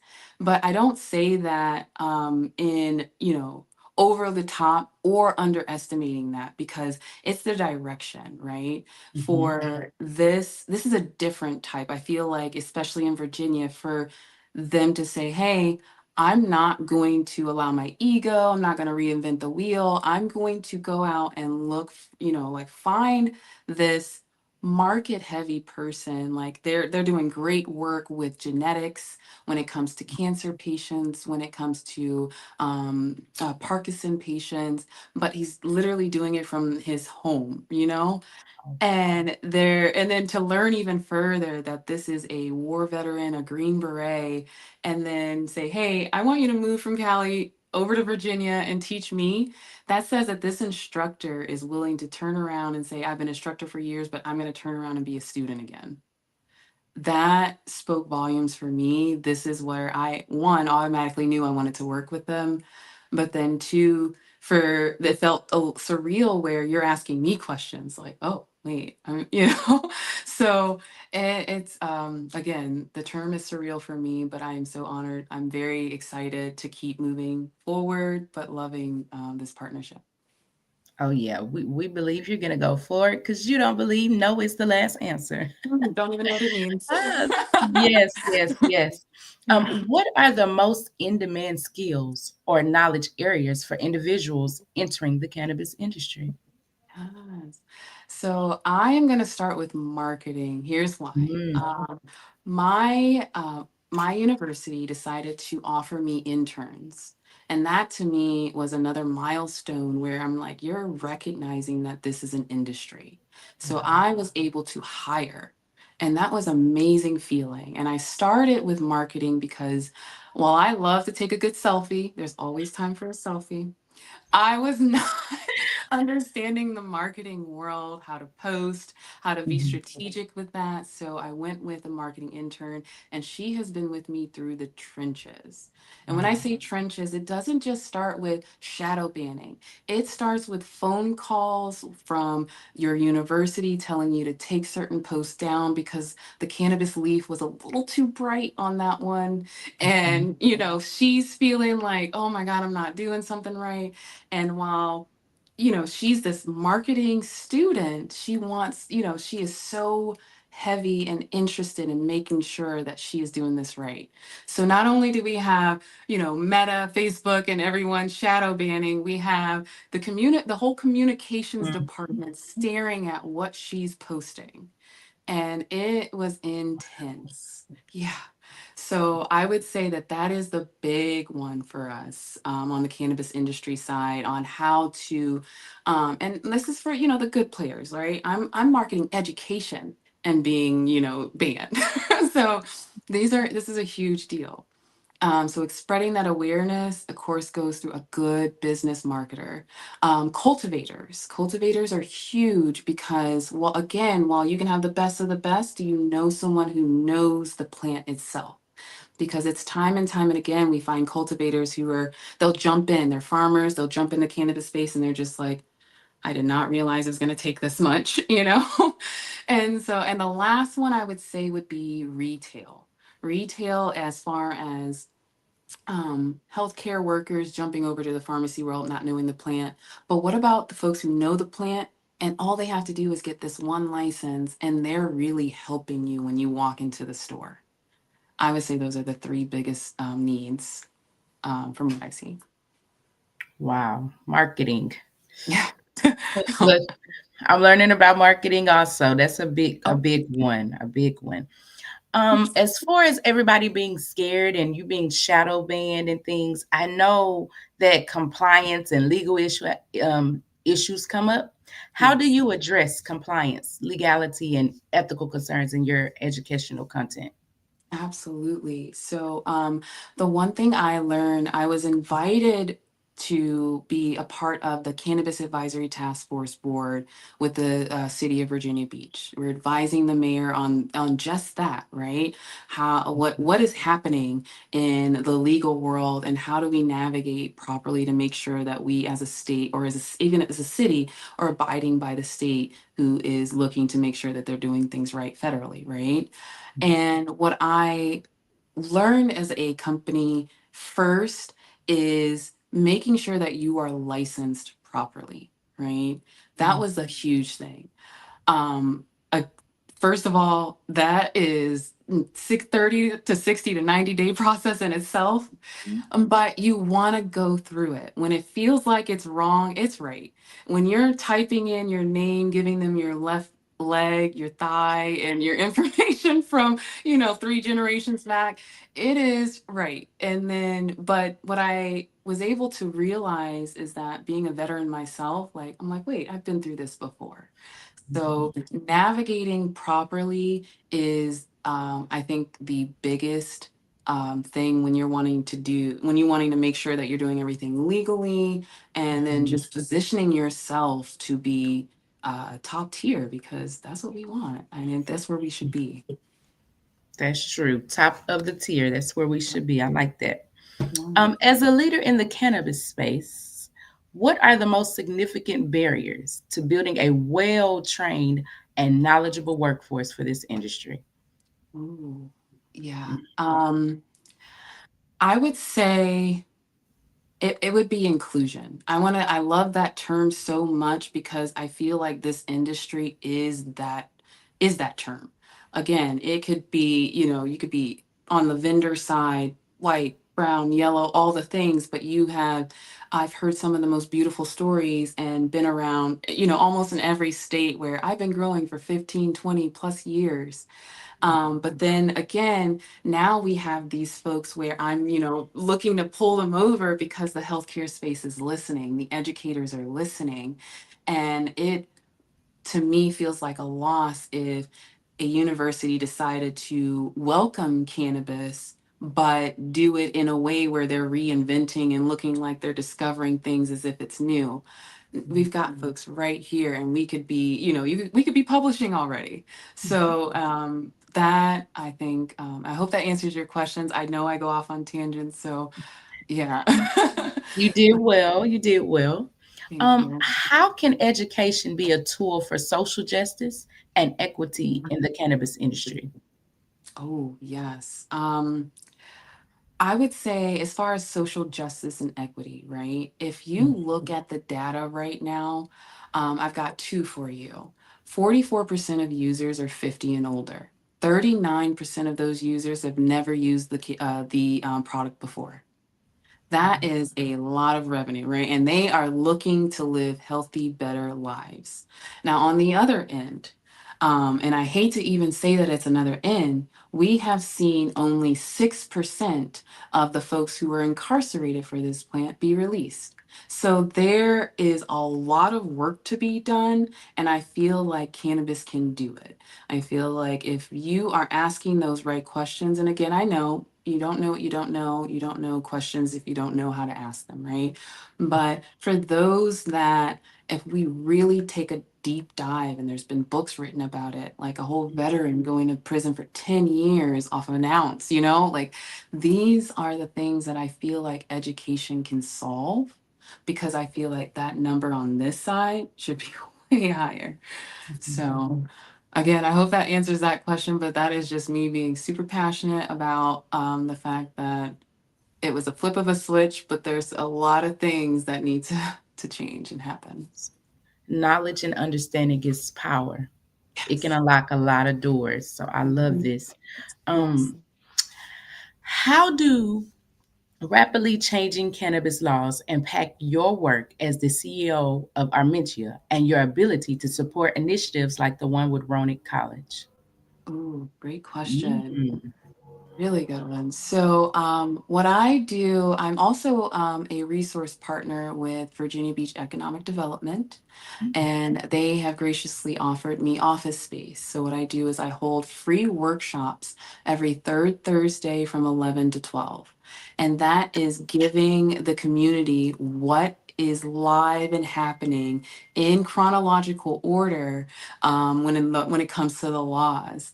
And for the folks who have come to the workshops consistently, they will tell you, they're like, all right, I was here last month and you were like, this just opened up and this law just happened. Now I'm here a month later and you're giving me two more things. And that is literally how it is and it feels.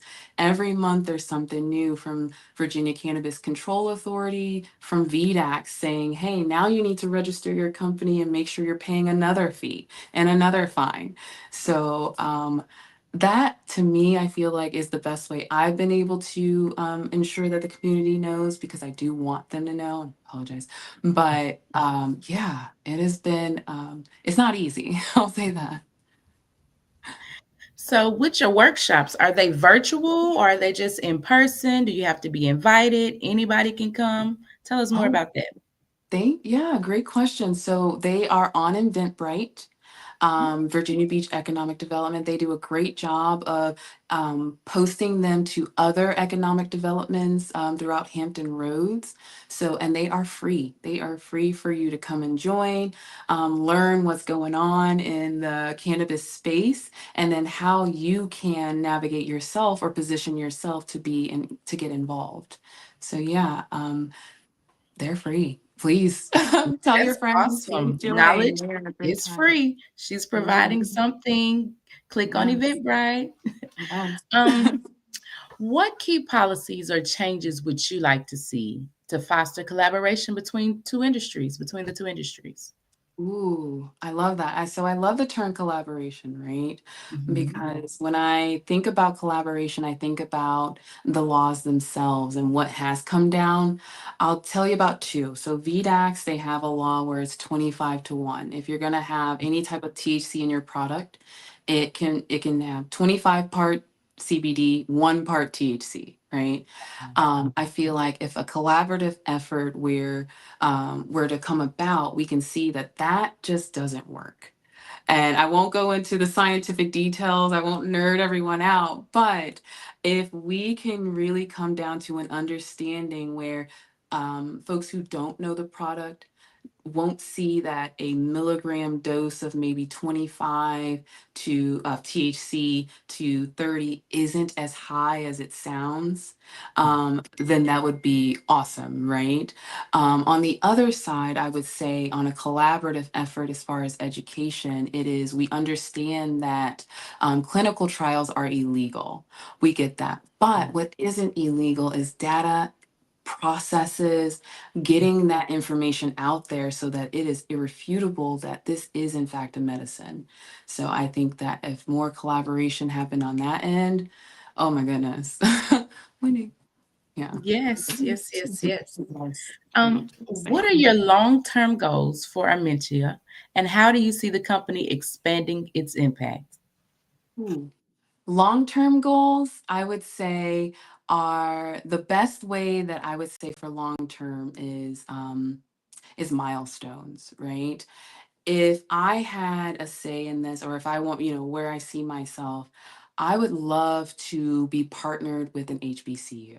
I would love, love, love NSU, if you're listening, Hampton University, but having that partnership and these courses, and then allowing me to really help those universities navigate.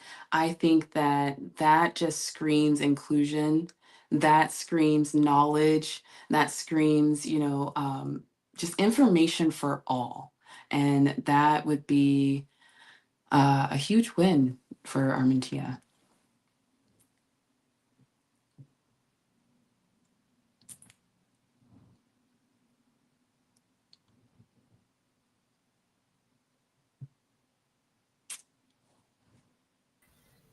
Thank you, Latanya, so much for coming. Thank you for your expertise. Just thank you for your innovation and your dream and your tenacity to keep going in spite of the word no. Thank you. I will see you on the other side. I want everyone to remember that genius is coming. Thank you so much for having me. I truly appreciate you. Yes, ma'am. The Black Business Expo's mission is to raise funds for high school seniors going to college of K through 12 entrepreneurs. This expo is a fundraiser for students. You may go to www.blackbusinessexpousa.com to donate the scholarship fund or use the Cash App that's on the screen below and say $BBXUSA. Our goal is to give laptops and up to $5,000 to 10 students. Students can register online at www.blackbusinessexpousa.com. Every dollar counts, so we want you to remind you to donate to the scholarship fund. We want to thank our Black Business Expo USA sponsors: NC 100, Suede Soul, Carolina, Virginia, Minority Supplier Development Council, Step Management, Margie McLean Foundation and Corporation, Genius is Coming, Executive Women's Success Institute, The Quality Coaching Company, Superwoman Business Services, Creative Force Studios, Lee Entertainment, Black Business Olympics, Artistic App Design, Bank Law Firms, Black Business Expo USA. Genius is coming, and I'll see you on the other side.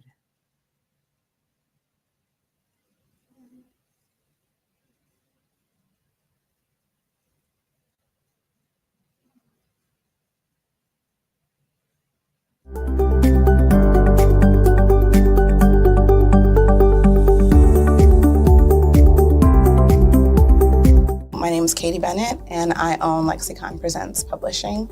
We are a publishing and media company that helps you take your story and share it with the world.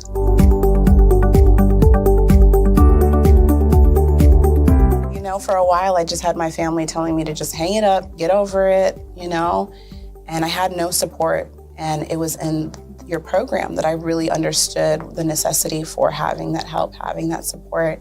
And so now I actually feel like a CEO as we scale, as our clientele changes, as my company is opening doors for other people to, you know, take care of their families. It's just completely changed from just a mom who was publishing books.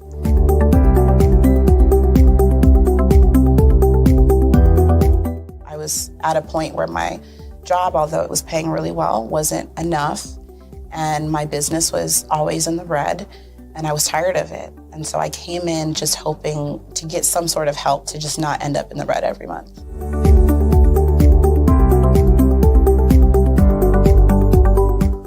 Ooh, wow. Okay, so there was one in particular, I cannot remember his name, but he asked me, he said, why are you in business? And I told him that I wanted to make a difference and I want to help my community. And he let me ramble on for a while. And then when I was done, he was like, okay, all of those things are great. They make you a humanitarian, not a business owner. And he was the one who told me, he's like, you know, you have this great service and you're offering it at like a great value price. So to someone like myself, we don't know that we're going to get the value of what you're actually bringing. And so that gave me the confidence I needed to raise my price. It gave me the confidence to go after my, you know, my actual client that I actually prefer to work with. And it really just changed everything for me. I don't think without him kind of giving me that push, I don't think I would have gotten to this point or position.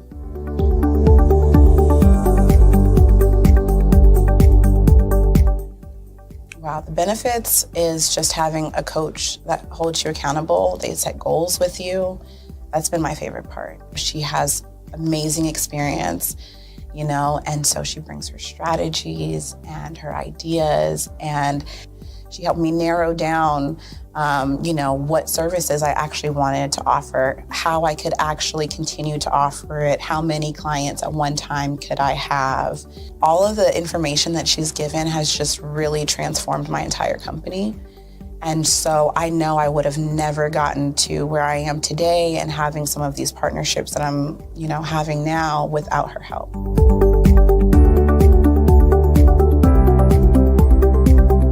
You're you're going to get information that you're not going to find on YouTube. You actually take the time to strategically give us the information, then give us time to actually apply it. I would also say that so that you're not just out on a ledge alone trying to figure this out. Like, you deserve to be in a community with other people who also want to grow their business.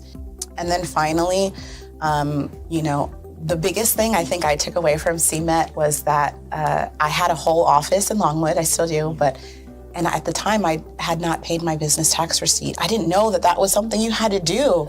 So that was like one of the first couple days of information, and I'm like, oh my gosh, let me go get that together right now. So I'm really glad that, CMET was there for myself, and anybody else who has the opportunity, they need to do it.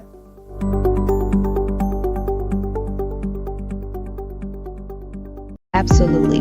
So our coaching program help people that have the lack of time, that lack strategies, and lack the confidence to go after their dream life. So we help them implement tools. We help them implement, I love to leave the inherited lack of finances or the education behind finances. But it wasn't until I lost my firstborn, my only son, that life changed for me. And where I was going after it all, living the corporate life, hit my 6-figure income, and living in my dream house with my dream man, driving my dream car. Wow. I nearly lost it all when I lost my son. And so I realized it only takes one financial catastrophe that can change your entire life. That's what made me start All New Beginnings. Because no matter what's going on in life, there's a new beginning. And because of that, we develop a program called Wise Minded. My little slogan is, don't just dream it, let's live it. If they want to connect with you or work with you, what is the best ways for them to be able to do that? Well, for my social media guru, you can connect with me on every single social media platform as Tanya T. Rose.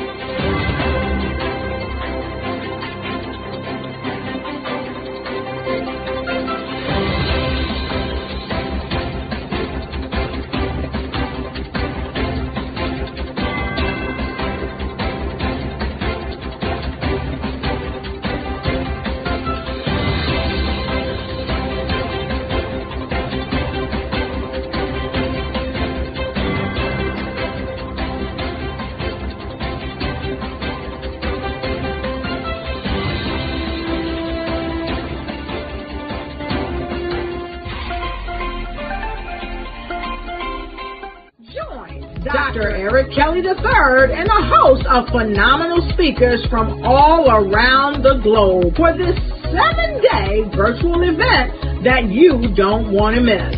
The mission of the Black Business Expo is to raise scholarship money from kids all the way from high school all the way from college. The Black Business Olympics is one of the largest Black business showcases in the world. It is an opportunity for businesses and companies to showcase their businesses globally. We are going to be giving away laptops up to $5,000 away to students. Again, I'm Olivia Appleberry, the founder of 2 Cents Finance and one of the speakers for the expo. I am so excited to see you there. For more info, go to www.blackbusinessexpousa.com or call 919-308-9090 and hope to see you there.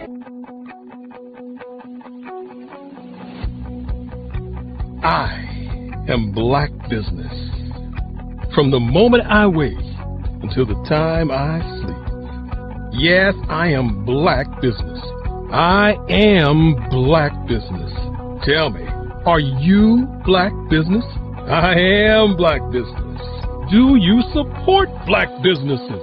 Listen, I support Black business because I am Black Business. Black Business Expo, one of the largest business showcases in the history of Black business in the world. The world! Sign up today at www.blackbusinessexpousa.com or call 919-308-9090. I am Black Business. I am Black Business. From the moment I wake until the time I sleep, I am Black Business. I am Black Business. Are you Black Business? I am Black Business. Do you support Black businesses? I support Black business because I am Black Business. Black Business Expo, one of the largest business showcases in the history of Black America in North Carolina. Join Dr. Eric Kelly III and a host of phenomenal speakers from all around the globe for this 7-day virtual event that you don't want to miss. The mission of the Black Business Expo is to raise scholarship money from kids all the way from high school, all the way from college. The Black Business Olympics is one of the largest Black business showcases in the world. It is an opportunity for businesses and companies to showcase their businesses globally. We are going to be giving away laptops up to $5,000 away to students. Again, I'm Olivia Appleberry, the founder of 2 Cents Finance and one of the speakers for the expo. I am so excited to see you there. For more info, go to www.blackbusinessexpousa.com or call 919-308-9090 and hope to see you there. I am Black Business. From the moment I wake until the time I sleep. Yes, I am Black Business. I am Black Business. Tell me, are you Black Business? I am Black Business. Do you support Black businesses? Listen, I support Black business because I am Black Business. Black Business Expo, one of the largest business showcases in the history of Black business in the world.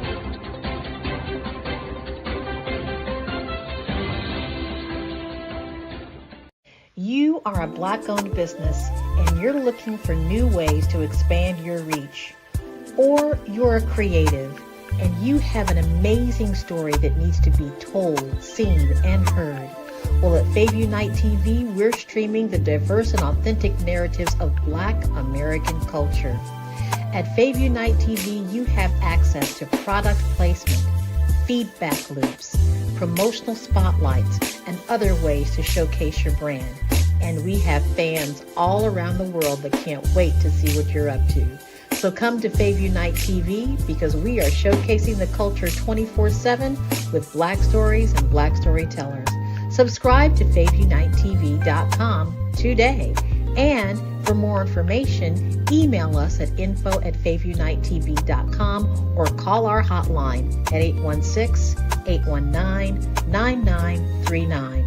Fayview Night TV, one of the largest platforms showcasing Black American content in the world.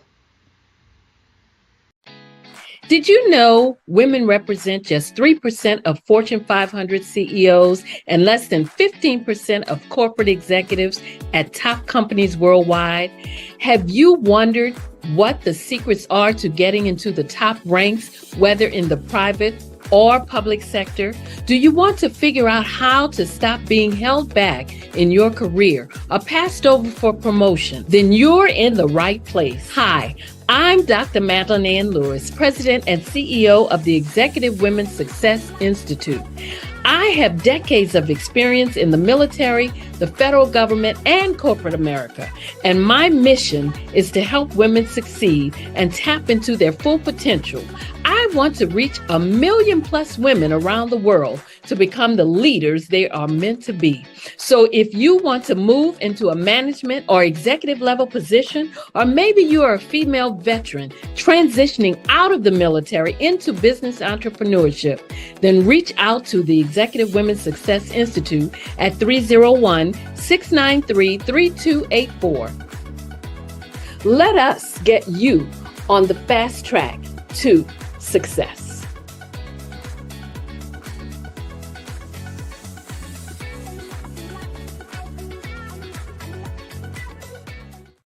Over the past few years, we've seen the growth of existing and new initiatives focused on financial inclusion, building global networks, and reducing the wealth gap in response to the idea there's not enough seats at the table. Whether their outcomes are to increase the representation of Black executives on corporate boards, ensure an inclusive global economy, or to create new U.S. African commercial pathways, the strategies are often carried out by separate programs. The question is, should they be? With the continent of Africa being home to more than half of the world's fastest growing economies, the youngest workforce, over 400 companies generating more than $1 billion annually, 700 generating more than $500 million annually that are poised for growth, and being the destination of nearly $5 billion in venture capital in 2021. Diversifying U.S. and Africa commercial engagement by building bridges between African businesses and their U.S. diaspora should begin being seen as mutually beneficial. From helping to reduce Africa's enormous capital gap to catalyzing two-way trade opportunities, the COVID-19 global pandemic hopefully has taught us that global challenges and opportunities are more interconnected than we thought. During the pandemic, African companies like Unicorn Flutterwave, insurance provider Reliance Health, ride-hailing app Yasir, and 54 Gene, the continent's first bank of DNA on people of African descent, proved that when African companies have access to networks, capital, and information, they grow big, grow fast, and create solutions that are valuable to the world. This is why Be Direct was created. We are the first U.S.-based but African-centric board preparedness and board search company designed to connect U.S. Black talent and corporations to African businesses. Unique and fundamental to Be Direct's success is our process of helping board candidates adapt their experience and networks to an African context before they're connected to high-growth companies that are looking to locally and globally scale. From our focus groups with African business execs and government leaders, we don't ignore the sentiment that business is easy, but people are hard. Having a pool of board candidates with hard-to-access networks and extensive experience across the business life cycle, including successfully raising capital, is table stakes for an initiative like this. So yes, we have that. But corporate or entrepreneurial success in the U.S. does not guarantee success in Africa. Developed alongside industry partners on the continent, our training program, Be Direct Prep, is designed to transpose their experience to create cultural comfort, understanding, and a commitment to helping businesses in Africa scale. Our board governance sessions are African, continental, and country-specific, integrated with cultural awareness and dexterity training, masterclasses led by African industry execs, and mentoring coaching from African continental-based facilitators. But even more unique to Be Direct Prep, we cap off our training program with an immersion trip to help candidates that have not been to Africa before see and feel Africa's complexity and opportunity from African soil. We all know traditional network-based board placement has historically left a lot of us out of ever really being in the paid board pipeline. Our strategy supports the work of many great organizations that are successfully filling seats at U.S. board tables by creating more tables for those that are still left on the sideline. It's time to start seeing the role and value of U.S. Black talent and businesses on the continent of Africa differently. Old perceptions and habits limit economic inclusion. Let's transition Black talent and the African businesses they will support from the periphery of the global economy to its core. Living in a global lockdown, we all know now how fast local and global economies can change, and see the value of having businesses that hire, strengthen local value chains, and even grow globally. Status quo in any form holds back progress. We must democratize U.S.-Africa commercial engagement by socially and economically connecting cultures that have long been disconnected. It's time for Africa's U.S. diaspora to redefine their global value by helping African businesses scale continentally and globally.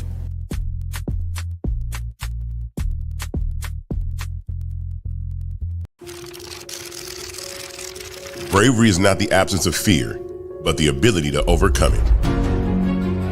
We stand for those who defy suppression, who speak out, and those who walk the road less traveled. Everyone deserves to be seen and their voices to be heard. We're sparking a movement, growing a community of creators united by the desire for freedom, choice, equity, and ownership. At Fanbase, it's all for one and one for all. We support each other to guide, promote, and uplift you in a place where you can unapologetically be yourself. A place where your voice, ideas, and creativity are not just welcomed, but celebrated. We are Black founded, minority funded, and supported by a diverse, inclusive, powerful community that believes in the strength of authenticity and individual choice.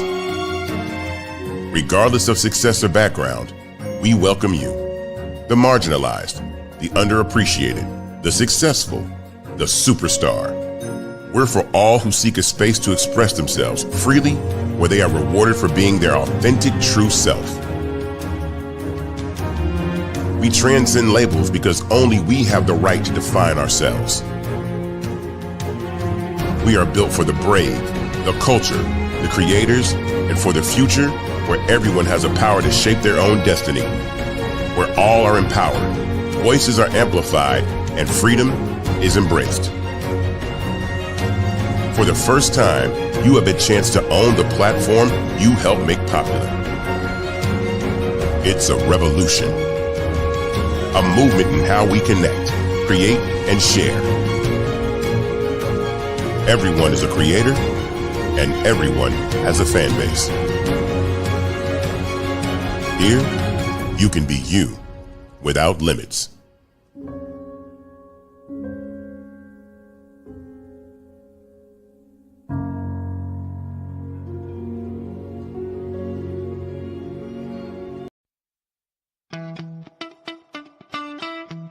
How many times have you been asked to help someone you didn't even know, a student, a business entrepreneur? Or did you ever even ask, where did they end up? That business, that friend, that entrepreneur. Well, just maybe they ended up in a gang, bankrupt, homeless, or worse, dead. Maybe they turned to crime, drugs, and alcohol. Did you ever wonder? Did you destroy their dream, or was your life always so easy? At the Black Business Olympics, we started a movement to help students complete. Give them hope and foster success. Help them to leave their dreams of providing laptops, computers, and up to $5,000 in scholarship funds. Today, we ask you to help a student, a business owner, or an entrepreneur to realize their dream by sponsoring them, supporting them, and buying from them. Consider this. With $1.6 trillion in our Black community, we only ask for a small donation for our students, our businesses, and our entrepreneurs. And you can change a life today. So I ask you, what are you going to do? Sit on the sidelines and watch our students in high school be losers, miss out on their dream from lack of resources? Or are you going to donate to the movement and change their future and yours as well? Give us a call today at 919-308-9090. Change their life by investing with action to the Black Business Olympic Fund. The Black Business Olympics, one of the largest business showcases of Black business in the history of the world.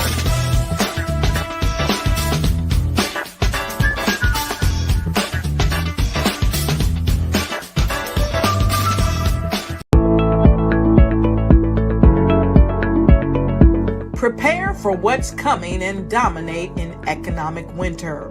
Stand strong and thrive by showcasing your great products and services globally through the Black Business Network and Black Business Olympics.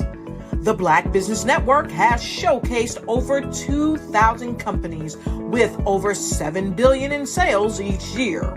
Over 10 million attendees have viewed the rebroadcast each month. Through the Black Business Olympics, unique styles of business training and mentoring are turning students into business owners and entrepreneurial warriors who will dominate in any economy. Gain the ultimate advantage of the Black Business Olympics, 7 days of unbelievable topics and speakers speaking around the globe. Donate your time and experience to provide expertise and scholarships to students worldwide and change the world. Now, more than ever, new insights, tools, strategies, and capabilities are needed. This is your chance for a major presentation to the world. Fill out the form and join the more than 2,000 speakers who have presented to over 200 countries.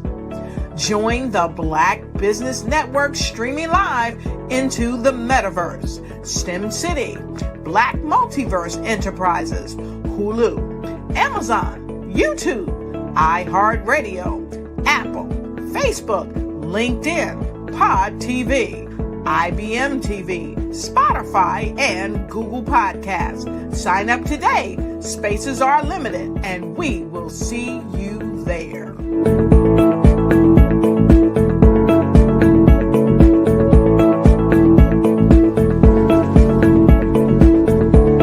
The Black Business Expo's mission is to raise funds for high school seniors going to college or K through 12 entrepreneurs.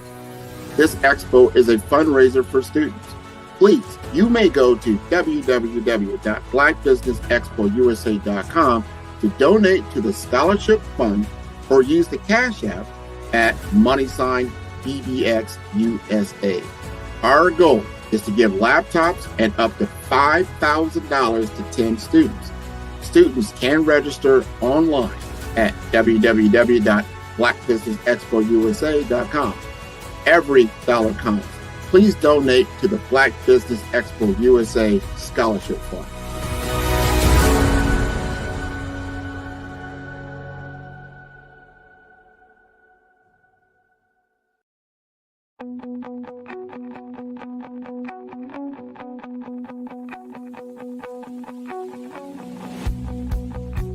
I am Black Business.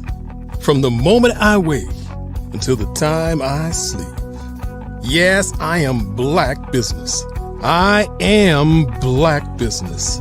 Tell me, are you Black Business? I am Black Business. Do you support Black businesses? Listen, I support Black business because I am Black Business.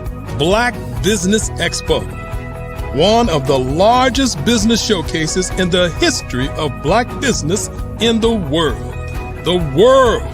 Sign up today at www.blackbusinessexpousa.com or call 919-308-9090. I am Black Business.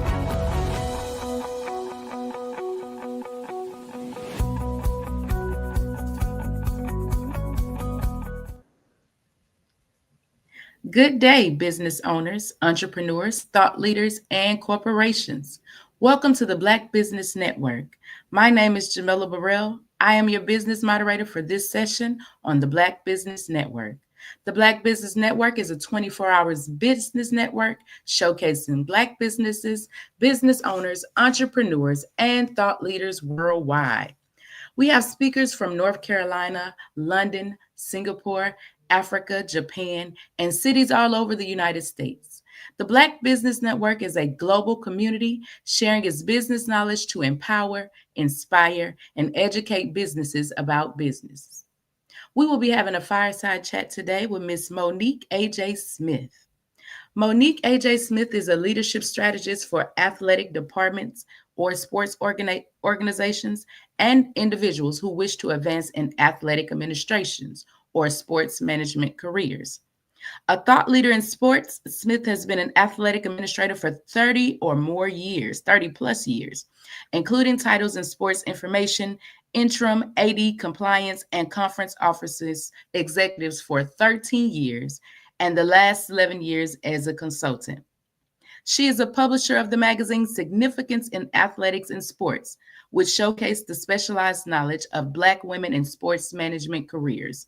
Smith has grown her business with the internationally known podcast 11 Years called A Chat in the Garden with Monique A.J. Smith, and with its companion private Facebook group has 3.5 thousand members. I present to you Monique AJ Smith. Hi there. Hey, how are you today? I am great. Awesome, awesome, awesome. Are you ready? Yes, I am. I was listening to your commercials and they were great. I learned a lot. Oh, good. That's what I aim for. Yeah. My first question to you today is, what were you doing before you became an entrepreneur? Well, I was an athletic administrator. That was what I first did straight out of college. I will share that I interned with the CIAA when I was a sophomore in college and as a PR intern. And then the CIAA, I was a Hampton student interning at the CIAA. At Hampton University, we hosted the national championship for track and field. And as a student, I got the opportunity to work that. And by doing that, it's like, ooh, this is interesting. We're promoting the athletes, we're promoting the sports. And so by being a student sports information person, after being a intern with the CIAA, all of these, again, I was the only woman as an intern, basically, but all of the men were SIDs. And they all said, you can do this. There's an opening at St. Paul's College. And that's exactly what I did. I went straight to St. Paul's College that August after graduating in May. I was sports information director for the very first female athletic director of the CIAA, Jeanette Lee. Unfortunately, after 1 year of working with her, she became ill, and I went through 5 different athletic directors. In the midst of that, I got my master's in sports administration, and I became interim athletic director in 96, and I remained in that position for 2 years.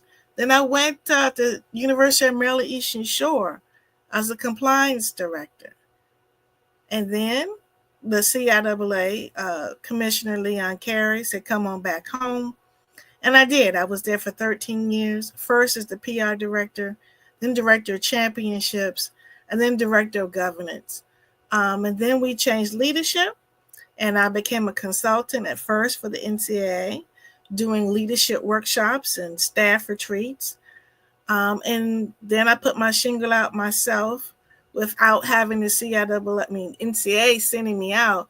I began to do it on my own and have my own set of my own prices and whatnot. And so I began doing executive coaching for sitting athletic directors, generally Black women in athletic administration. And then I began doing group coaching. And I thought community was more important because, see, when you take those roles, the pressure of being the first and the only has an effect on you that you really don't know. So community is key. And that's what we call a mastermind. And we meet every third Sunday. That is awesome. I like when you say community is key. Because a lot of people go in, I'm going to do it on my own. I'm going to set these boundaries. I'm going to do this. I'm going to be innovative. But they don't think about community. Who are you affecting? Who are you bringing with you? Who are you teaching? So I love that. Was anyone in your family in business for themselves? Well, I didn't really realize until I really put my thought to it, because both of my parents were school teachers in Sussex County, Virginia. I'm from Waverly, Virginia.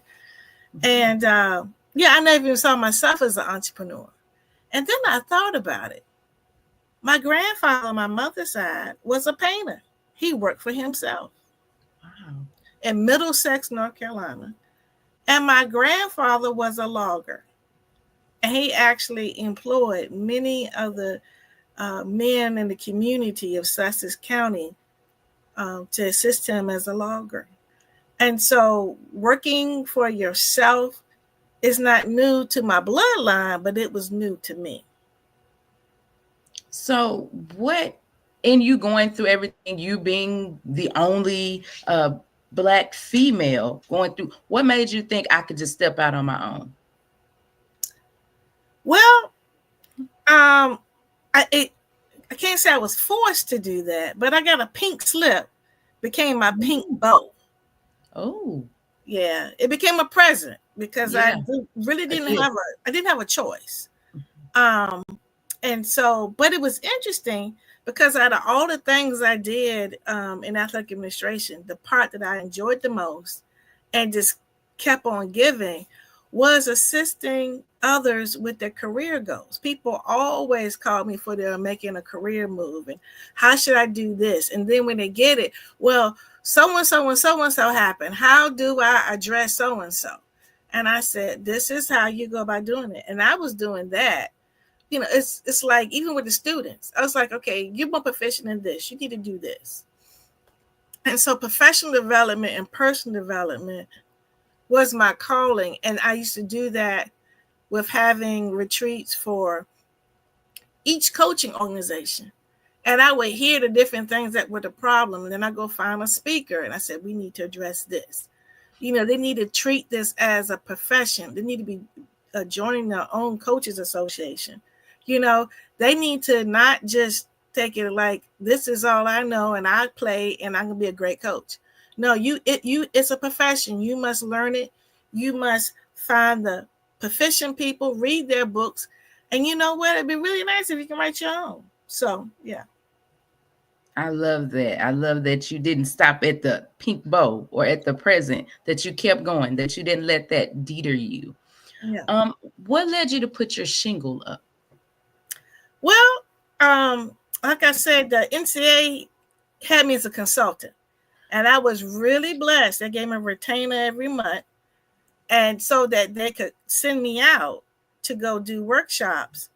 But really, I tell you, there was one lady named Jamie, and she said, well, you know, you were already a consultant. You take this time to create your workshops. And I created my own workshops and my own pamphlets because many people didn't want to just learn how to do the disc and how to communicate better. They had different things they wanted to address. And I have been known to take a business book and can make a workshop out of that. I've taken a lot of business books. One is Gung Ho, but I changed the title to some things, you know, some of the activities. Almost every book I can make a activity. And one of the ones is, you know, athletics is really evolving, you know, with name, image, and likeness, and with the transfer portal. It's difficult to navigate that. And so instead of saying we're dealing with change, my workshop is called Our Playing Field is Expanding. So that instead of saying it's changing, because when you hear change, your body goes into fight or flight. And you're not listening to how to navigate this. And so created this game called the Newly Committed game, which is very similar to the Newlywed game. And so today's kid is not going to be 100% proof. But if a child knows that you care about them more than what the wins and losses will be, like they know that you were raised by your grandmother, okay, that you have, that you play the guitar. All of these things will assist them and be the best they can be. And they know that you know who I am inside. And so that's the part of like the camaraderie that needs to be developed. And I did it with a college, I want to say last fall. Interesting enough, the coach that was the newest coach who hadn't had a season yet, she won the game because the game was among all the coaches. And you know why? Because she had team building activities in her off season that allowed her to be able to get into the know of her players. And I understand they're doing quite well. Wow. Teamwork. Yeah. So she did the work before you started. She went and did the teamwork. Community. She built her community. Yes. Yes. I like that. Yeah. There was a softball coach. And so she got hired after the softball season the previous year. She got, you know, so in the summertime and the fall, they were bonding. And by the time I came to do the workshop, she had like 3 or 4 or 5, and she knew the answers because the students gave me the questions. I said, and the question was, Coach so-and-so gets me if he knows this about me. And I would ask the question, and we had a little timer, just like the game. And it was fun because, again, they got a chance to see, oh, I need to do a little bit more work. Okay, what kind of team building did you really? Because, again, the staff, the coaches are a team in itself. You can't work in silos. You really can't. That is the truth. That's the truth. Why a target of Black women in athletic administration? Isn't that niche down too small a group? Well, I get that a lot. I get that question a lot. And, when I stepped on entrepreneurship, they say, what is the problem that you see? And this is what I heard over the years. This, we go to professional development, personal development, but nothing that's catered just to us. Now, I felt like I received what I needed, but apparently the people that are from my community didn't. So I was listening, and I said, okay, I'll create this so that they feel more personable, more to what they need, and more importantly, so they can know other women, which is how I started my podcast, A Chat in the Garden, highlighting the career path. Because even now, I'll tell you almost every person on my LinkedIn, what advice do you have for me? And so I say, listen to the podcast.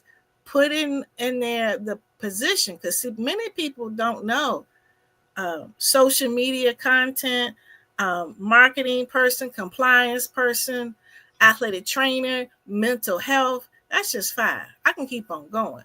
Sports performance. Oh, all of this. A business office, HR, all of this. You follow what I'm saying? Student athlete development. What I'm just saying I do for the women, there are people that do that for the student athletes. All these careers. And they don't even know. I teach at Hampton University. I'm an adjunct now. When I ask the kids, who are their sports information director? They can't tell me. I said, who does your stats? They just sitting there going, oh, okay. So you get it in the newspaper, but you don't know how. They don't know what's going on behind the scenes. And so those are people that want to come into it, especially the women. I was so excited last semester. I had 45 people in the class. I think I had like 20 women in the class. I was so excited because usually I only have like 4 or 3. And so you gotta show them they can do this. There's somebody, this is the key. When you show somebody who they can be, they can go out and be it. So that's why. And there's very few. And then they thought they were unapproachable. I'm like, anybody connected to me, they're approachable. And that's why I love to connect people, to keep them inspired, to know this is not an isolated case. Now, I just happen to be at HBCUs, but there are many women who are the onlys at their place, and they need to have that community to keep on going. And more so now. I sat in on a training today about teaching DEI in sports management and why it's important. How do you say that that's not appropriate? That cheer may not be appropriate. That song may not be appropriate. Do you know what that means? I always say that conference officers need to have cultural competencies with their officials, because you say the wrong word. If you call a student athlete a male student athlete boy, and you don't look like them, and you don't understand why he just popped off, see, that's the kind of training I give. If you want to be an effective leader in athletics. That's awesome. I love that you're always listening to what the issue is and then providing a solution. Yes. So that is awesome. That is an awesome gift that you have that I noticed. What services and or products do you provide to your clients? Well, many people just call and say, what's your advice? And I go like, we got to do the mindset work first, because if the person has been fired or something has happened, we got to get over the bitter to get to the better. And I got to figure out, because again, you're not going to leave yourself. You're going to go wherever you go. And if a trigger hit, I don't know what just happened. So I really can't recommend you somewhere until I can really figure out how it makes you tick. And some people get really upset about that. Well, do you know so-and-so? Yes, I do. But I don't know you. So you need to come on board. At least do one strategy session. Because then I can at least say the person was a client or did a session with me. So I'm not disingenuous when I tell the person I know the person, but not as long as I've known this person. You follow me? So I do strategy sessions. And then if they love it, we continue on. We do it as executive coaching, or because depending upon the path they want to take, I send them to our advanced academy, where I do have a vault of trainings for last, I want to say 5 years. Most of it, again, is mindset work, strategy work about how to take care of problems. I say politics is not a dirty word. It's just a game. You just got to know the rules. And the rule game that I use is spades. I have a colleague who has coined a queen moves, because the queen on the chessboard is more options than anybody else. So those are the kind of things we do, so it will stick. You got to tell a story to make it stick. And then if I have people who want to get into the consulting like I have, who want to get that first job or get that promotion, I say, we got to get your name out there.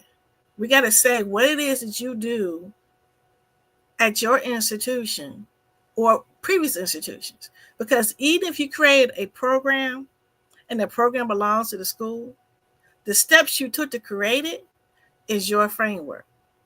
And if you can monetize that, which is why I started the magazine. So I either send them to the magazine. And so, again, executive coaches one-on-one, because you might have some sensitive information that you might not want to join the mastermind that we meet every once a month. And then, of course, I do staff retreats. They'll say either they want to do a staff retreat, or this is what has been very helpful. I work one-on-one with members, and then we have a staff retreat. I like that you work one-on-one, and then you ask them, okay, well, where are you coming from? What is it that you want to do? A whole strategy kind of for them to examine themselves, because a lot of times we have dreams and we have visions, but then we had some trauma, some or something that triggered us to stop or quit or just be frustrated with something. But you say, I got a plan. Examine yourself first. Mm-hmm. Now we can go here. After you've dealt with trauma, after you've dealt with triggers, now you can increase yourself. So I love that. I love that. I love it. I love it. I understand, and I read that you have a private Facebook group, which is called A Chat in the Garden. But I realized that it doesn't say anything about sports. Why is that? Because when you think of me, I want you to think about growth. You see the flowers, okay? And growth is uncomfortable. So if you come to me and you say you want this is a reminder. It looks like this now, but it went through a lot to get that way. And so that's always been me. I've always been the person to assist people. And my motto is planting seeds of empowerment to lead others to greatness. And so I do have a lot of male mentees as well. It's just that my target is Black women because they seem to have not had the example as long as the men have.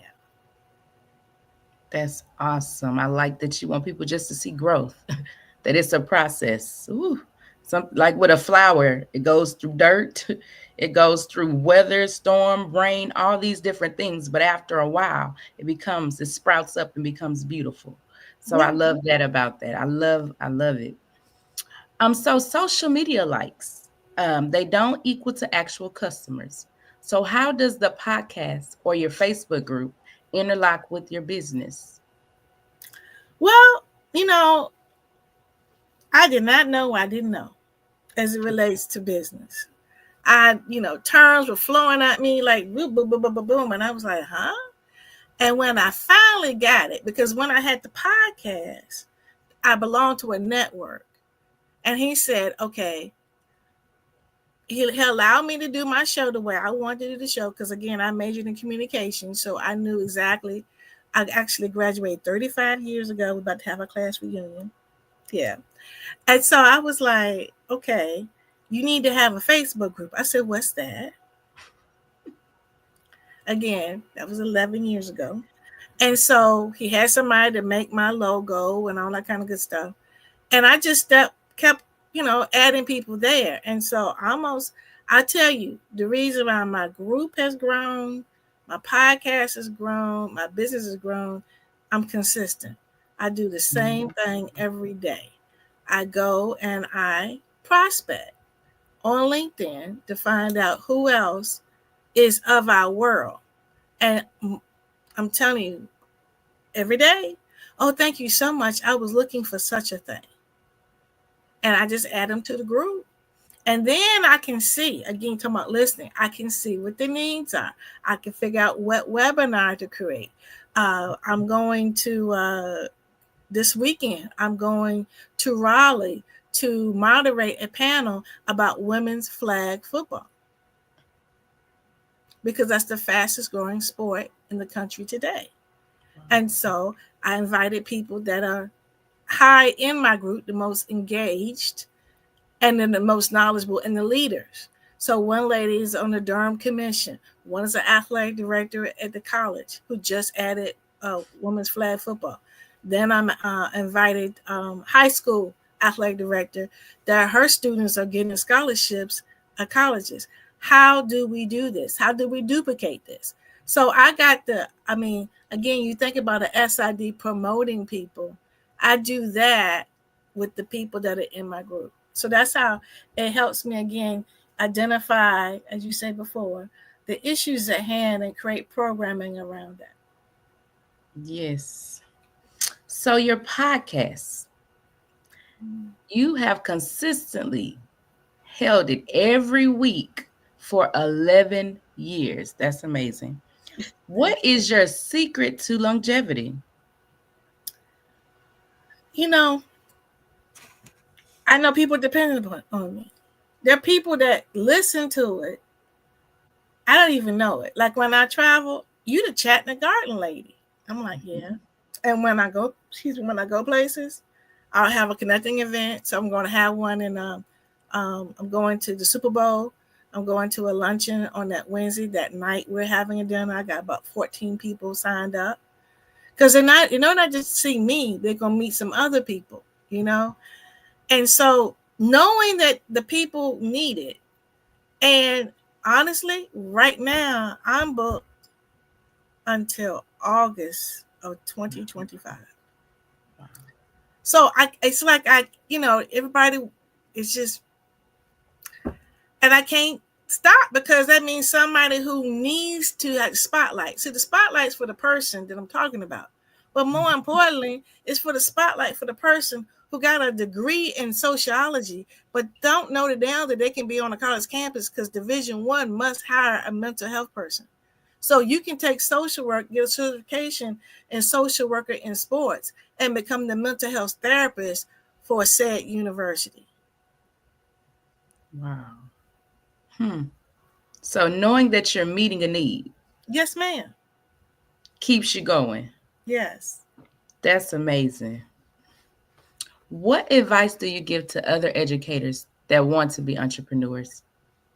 And that's happening to me very often now. I had one person to say, mind you, the same story I just said. She's a social worker at a high school, but teaching, I want to say special ed. And I said, here, I want to say, get this article. There's 3, my latest magazine has 3 women in mental health. One is a therapist, and she talks about mindfulness. She has a book. Another one is the one that started the program at Norfolk State, and now she's at Michigan. She had her own shingle out, started the program there, and they're taking her abilities there. But the interesting thing, what she's known for is, again, listening to the student and seeing what their needs are and creating program around that.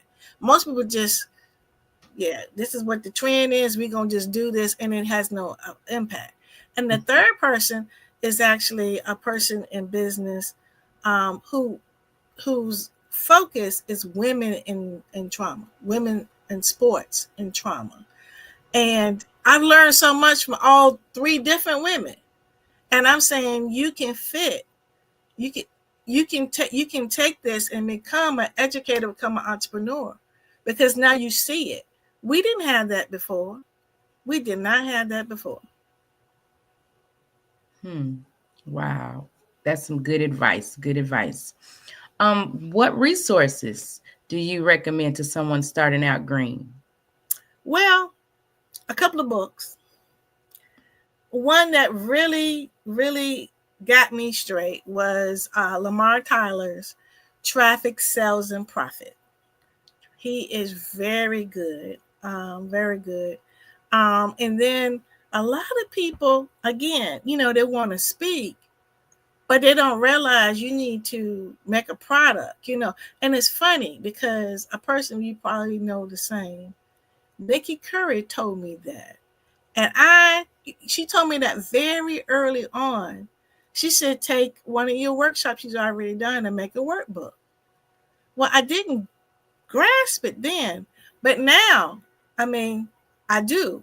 I have a chapter in a book called Public Figure Mass, Exit Stage Left, where I share the struggles of being a first, but I didn't know it was a struggle. I just thought I was just going my happy way and had an attitude. And I didn't know, because see, depression for a high achiever looks very different than a general person with depression. So now I'm able to say that. And like I said, I will tell a client real quick, you need to go talk to somebody. And it's not me. Yeah, I say, are you losing your keys? Do you spend a lot of time looking for things? Okay, you got too much going on in your head. Do you pop off on all your coaches and they can't even get a 2 words in? Do you sleep at night? All right. So these are the things that I will say. Because again, if I started in 1990 and it's now 2024, I got a lot of experiences that I can pull off my shelf. Another experience that happens a lot with my sitting ADs is bumping heads with development or the university. When they are going to go get that sponsorship, and then but the people want to be connected with athletics. You see? So then they want that list from the one that, they want to be connected. Can you imagine women's basketball in South Carolina, their list of people who want to be connected with that? They might be crazy about architecture, right? But they're not going to get that money or that continuous money. And so those are kind of things. I said, well, how do you build that bridge with folks? You see what I'm saying? Mm-hmm. Mm-hmm. Now, do you use CRM or any other software to be productive? Well, again, I learned from Traffic, Sales, and Profit that I need to have an email list. Now, I didn't jump on the bandwagon like I should have in the beginning. But when I did, I see money is in the emails, because that's where people feel like I'm having a one-on-one conversation. And they're like, can we do, da, da, da, da, da, da, da. And so that's where I've had the most success. And I use MailChimp. MailChimp has been, this is be honest. Now, I have suggested it for many people. I joined a long time ago. The things I have access to, I think now when you join, you can only have one list audience. And I think it's still less than 2,000. If you go over 2,000, you have to pay. But I think it's a real good learning ground for before you go and put an expenditure on something that you're not using properly. Like even with me, I have not done automation like I should, but I know that's my next step. Mm-hmm. I want to thank you so much, Ms. Margaret, for coming out today and just speaking, for your expertise, for your passion, for your niche to find out what the need is and provide a solution. I just want to thank you, even for your group, because somebody out there needs a support system. Somebody out there needs to know that they can grow. So I want to appreciate you for just sharing all your stories today, your answers, and your expertise. Can you tell us how we can reach out to you or how we can buy the products that you produced?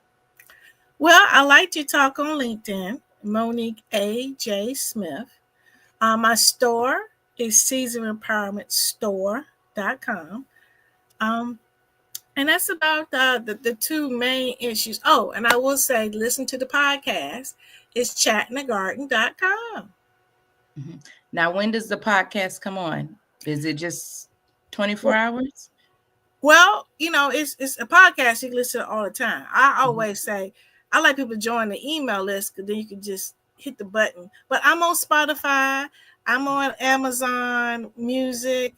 I'm also on, what's the last one? iHeartRadio. Awesome. I want to remind everybody that genius is coming. And Ms. Margaret, I'll see you on the other side. It's Monique. Miss Monique, I'm sorry. That's all right. The Black Business Expo's mission is to raise funds for high school seniors going to college or K-12 entrepreneurs. This expo is a fundraiser for students. You may go to www.blackbusinessexpousa.com to donate to the scholarship fund or use the Cash App that's on the screen below and say $BBXUSA. Our goal is to give laptops and up to $5,000 to 10 students. Students can register online at www.blackbusinessexpousa.com. Every dollar counts, so we want to remind you to donate to the scholarship fund. We want to thank our Black Business Expo USA sponsors: NC100, Suede Soul, Carolina, Virginia Minority Supplier Development Council, Step Management, Margie McLean Foundation Incorporation, Genius is Coming, Executive Women's Success Institute, The Quality Coaching Company, Superwoman Business Services, Creative Force Studios, Lee Entertainment, Black Business Olympics, Artistic App Design, Banks Law Firm, Black Business Expo USA. I want to say, genius is coming, and I'll see you on the other side. Attention all entrepreneurs and companies. Are you looking for reliable and efficient virtual assistants and back office support to help you manage your business tasks? Look no further than Superwoman Business Services. Our team of virtual assistants provides a full range of administrative support services, including operations management, social media marketing, and much more. We also offer website design services to help you create a professional online presence that reflects your unique brand. In addition to administrative support and website design, we offer business development and structuring services to help you grow your business and achieve your goals. We'll work closely with you to identify areas of improvement and develop a customized plan to help you reach your full potential. At Superwoman Business Services, we understand that running a business can be overwhelming and time-consuming. That's why we're here to help you fly high and achieve success. Our virtual assistants are highly skilled, experienced, and dedicated to providing you with the support you need to thrive. Come fly with us and take your business to new heights. Let us help you become the superhero entrepreneur you are meant to be. I'm Ramon Ray, founder of Smart Hustle Magazine and smallbiztechnology.com.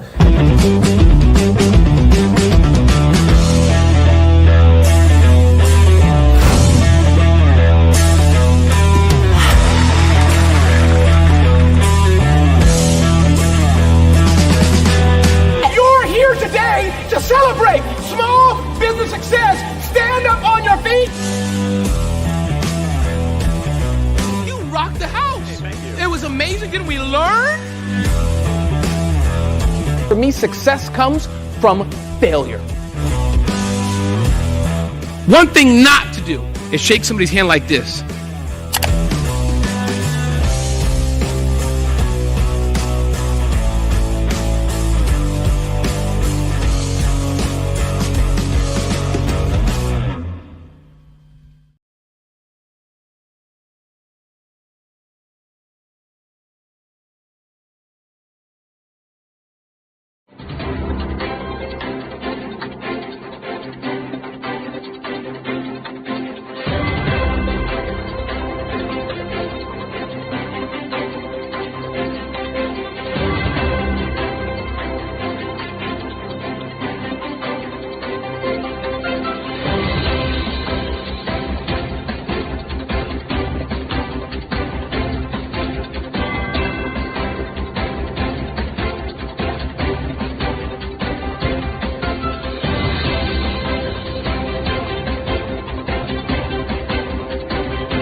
Dr. Eric Kelly III and a host of phenomenal speakers from all around the globe for this 7-day virtual event that you don't want to miss.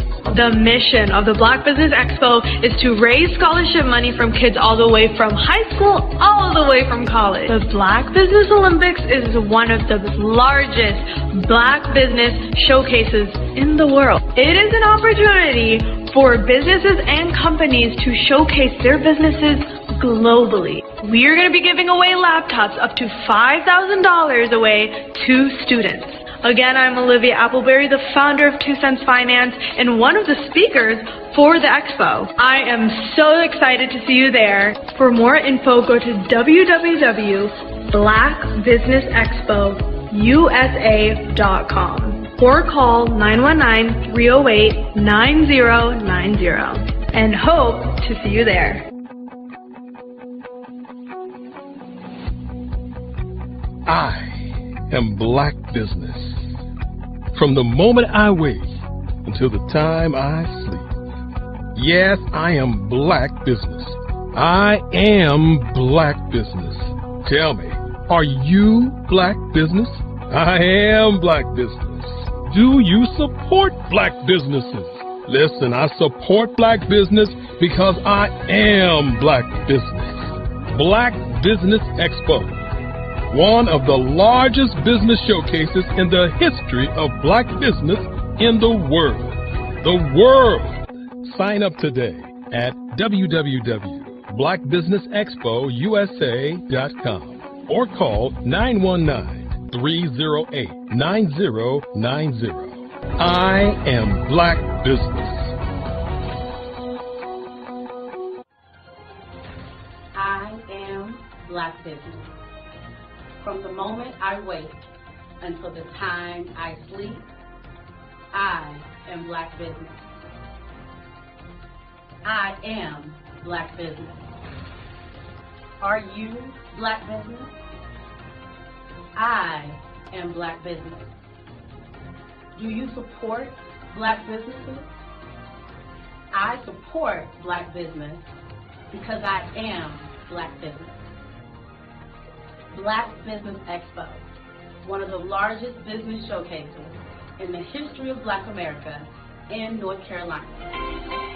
Join Dr. Eric Kelly III and a host of phenomenal speakers from all around the globe for this 7-day virtual event that you don't want to miss. The mission of the Black Business Expo is to raise scholarship money from kids all the way from high school, all the way from college. The Black Business Olympics is one of the largest Black business showcases in the world. It is an opportunity for businesses and companies to showcase their businesses globally. We are going to be giving away laptops up to $5,000 away to students. Again, I'm Olivia Appleberry, the founder of 2 Cents Finance and one of the speakers for the expo. I am so excited to see you there. For more info, go to www.blackbusinessexpousa.com or call 919-308-9090 and hope to see you there.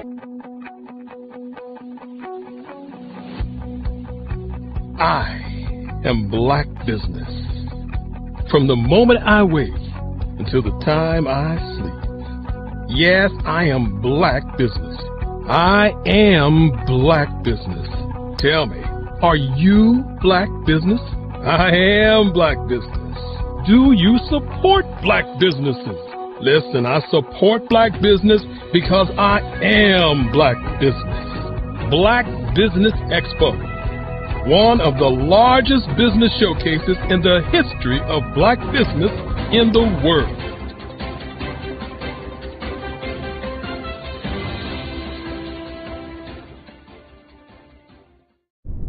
I was born in a little village on the island of Haiti. Many deadly diseases pounded me.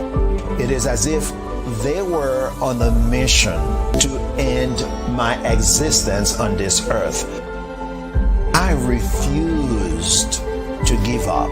In 1983, I left Haiti and came to the United States of America. And I came with $5, 2 shirts. I didn't speak any English. I came to Atlanta. I got a job. I was a doorman. I was a doorman with a dream. What I used to do, I used to come on stage. I'd rehearse this moment that I'm standing in front of you. That's the power of a dream. Maybe today is the day you begin acting as if you already have it. And then step out with full force. Take a risk. No condition is permanent. Don't let your situation distract you. You are chosen. You are called. You are born for a purpose in this life.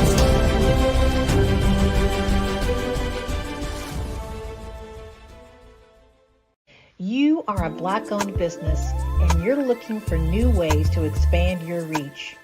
Or you're a creative and you have an amazing story that needs to be told, seen, and heard. Well, at Fayview Night TV, we're streaming the diverse and authentic narratives of Black American culture. At Fayview Night TV, you have access to product placement, feedback loops, promotional spotlights, and other ways to showcase your brand. And we have fans all around the world that can't wait to see what you're up to. So come to Fayview Night TV because we are showcasing the culture 24/7 with Black stories and Black storytellers. Subscribe to FayviewNightTV.com today. And for more information, email us at info@FayviewNightTV.com or call our hotline at 816-819-9939. Fayview Night TV, one of the largest platforms showcasing Black American content in the world.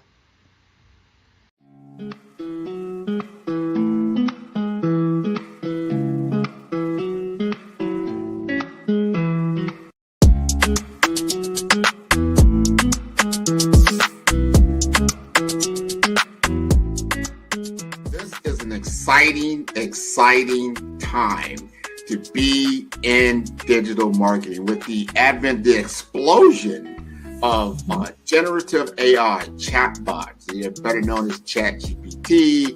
There's Bard, there's Claude, there's all kinds of this new one came out called Gemini. There's so many different tools that really what it comes down to is that it's made my business more precise. I can do things more quicker, I would say, and to elevate my brand messaging to a level that allows me to be as creative as possible.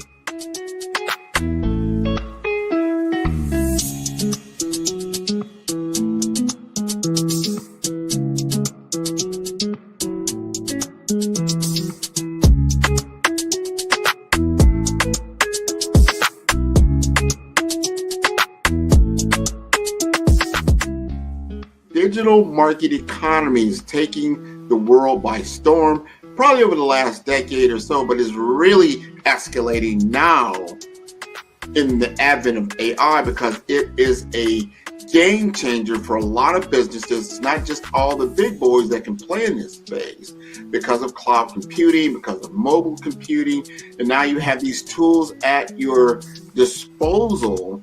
You've got a laptop, you've got a computer, you can now digitize yourself to a level and get your message out there, and that equates to business.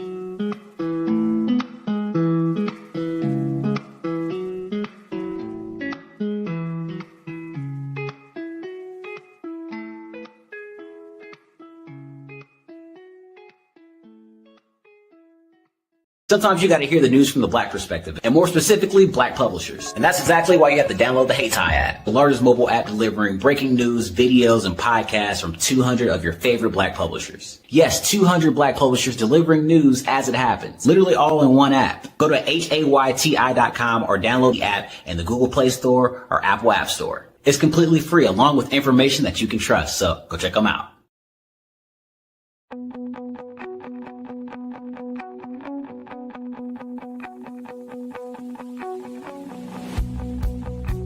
I am Black Business. From the moment I wake until the time I sleep. Yes, I am Black Business. I am Black Business. Tell me, are you Black Business? I am Black Business. Do you support Black businesses? Listen, I support Black business because I am Black Business. Black Business Expo, one of the largest business showcases in the history of Black business in the world. The world! Sign up today at www.blackbusinessexpousa.com or call 919-308-9090. I am Black Business.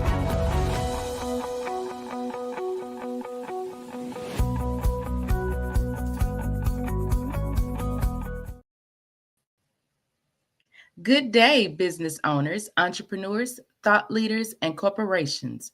Welcome to the Black Business Network. My name is Jamila Burrell. I am your business moderator for the session on the Black Business Network. The Black Business Network is a 24-hour business network showcasing Black businesses, business owners, entrepreneurs, and thought leaders worldwide. We have speakers from North Carolina, London, Singapore, Africa, Japan, and cities all over the United States. The Black Business Network is a global community sharing its business knowledge to empower, inspire, and educate businesses about businesses. We will be having Seiko Vernon with us on today. While possibly best known as DJ and owner of Positive Vibes Inc., DJ Service, or for his earlier involvement in African diasporic cultural events, developing and running the Golden Fold membership program, or for a failed run for a school board seat, Seiko Benjamin E. Verner is at heart a social change entrepreneur.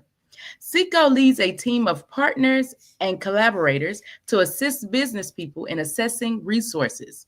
Positive Vibes Consulting focuses on project management, personal credit boosting, and assessing business and investment funding to lead business owners to become real estate investors. The team's flagship project management initiative is to Hamptons Road Greenbrook, an app and website highlighting Hamptons Road Black and minority organizations, professional and businesses.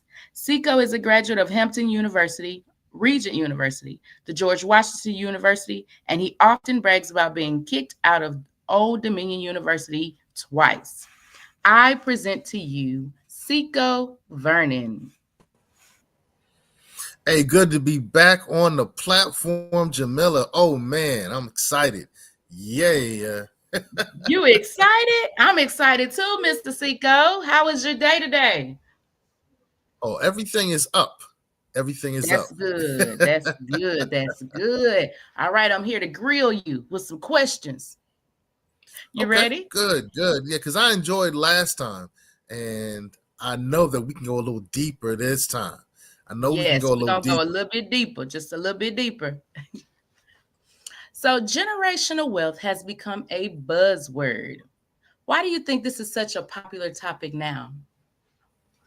Well, I think that generational wealth really needs to be better defined, because a lot of us are using it because it's something that we are now realizing that our peers have had, so, but we didn't really understand it, and we still don't.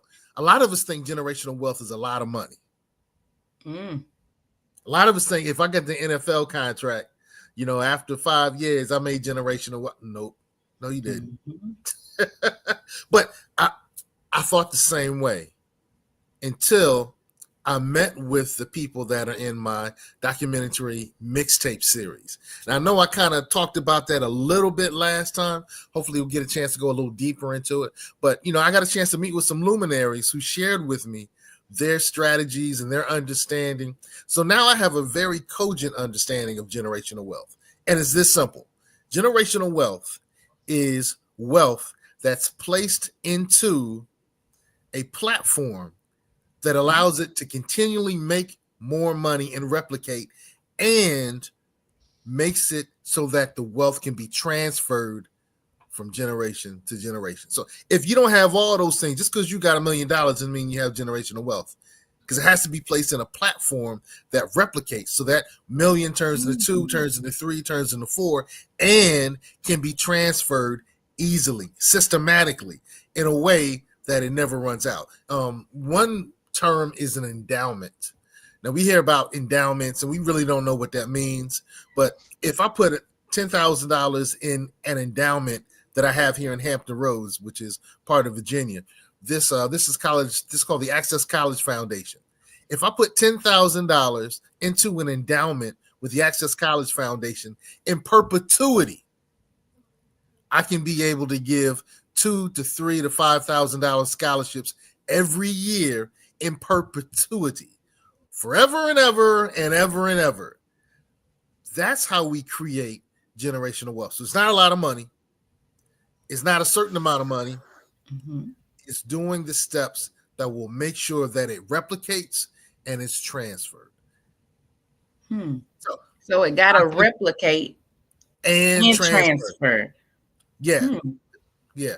And in the documentary mixtape series, Generational Flip, and I kind of talked about that last time, A. Donahue Baker is the person that gives his 6 steps to creating generational wealth. And I know I talked about step 1 and step 6, because I want people to check out the documentary series.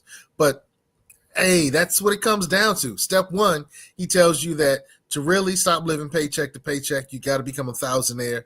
In step 6, he teaches you how to make that legacy platform, such as the family banks. And the family banks are for those who are very rich and wealthy, and they have people that take their money and invest them in platforms continually so it replicates and it transfers. That's the key piece. So I think it's become popular because we're starting to realize, oh, snap, that's what they had? Yeah. Can you give us examples of platforms again? Because some people think there might just be a YouTube or a TikTok. They think that might mean platforms. So can you break down what is platforms? Well, when I say platform, I'm simply talking about a vehicle. Sometimes they use the term vehicle. Sometimes you use the term platform. They all are speaking about placing your valuables a trust, into a will, using specified life insurance. These are just 3 that you can use, right? That's part of that platform that I'm talking about, that vehicle that I'm talking about, that allows the money to replicate. Now, just placing it in a trust doesn't mean it's going to replicate, but that designates what's going to happen in the future. So once it's placed in the trust, then you have to have that, you might get a GYL or a IUL type of insurance that's going to give you a certain amount of money every year that can be passed on without any tax implications. It might be placing it into the stock market, into certain funds, into buying certain things. It might be a real estate process where real estate is placed in this trust, and as the real estate gains in value, then the family has access to equity in perpetuity. So the term platform or vehicle is simply talking about a legal instrument that either helps your resources to gain more resources or instructs what your resources will do in the future. And sometimes they're one, sometimes they're separate. But it's your job once you get some wealth. Now, there's a gentleman, and I can't think his name right now. He was just here in Hampton Roads. I love watching his content on YouTube. He has a book that's just coming out. It'll come to me in just a second. But one of the things he talked about is how his mother, working a civil service job, became a multimillionaire. And when she passed, since he knew enough, because she kind of forced him to learn some stuff, and his father forced him to learn some stuff, he was able to take that and put it into a platform, into a vehicle that's now being greatly enhanced the lives of her grandchildren. And because of the way things were set up, it will enhance the lives of their children's children, right? And she had a civil service job. She didn't have a lot of wealth, but what she did is she took the little resource, the little value, the little money that she made, and she placed it in a vehicle that made it replicate. And as she got older, she was advised by her son to place that into a platform that tells the resource what it's going to do in the future. So now she made dictates on what's going to happen with that money 50 years from now, and she died 15 years ago. And she's still saying, money, do this. Resource, do this. Real estate, do this. Family, once you get this, this is what you're going to do. That's what we're talking about. And so it's really intriguing and interesting. And for me, it's enlightening and it's invigorating. It's all those ings for me. I just love it. That's awesome. I'm like, you're dropping a lot of nuggets, things that I didn't know. I've just learned a lot of things from you just this moment about just generational math, generational wealth, like putting it in a vehicle so that you can determine what it does down the road, years from now. Yo, I'm telling you. Not just today, but years from now. And that's what our peers have been doing.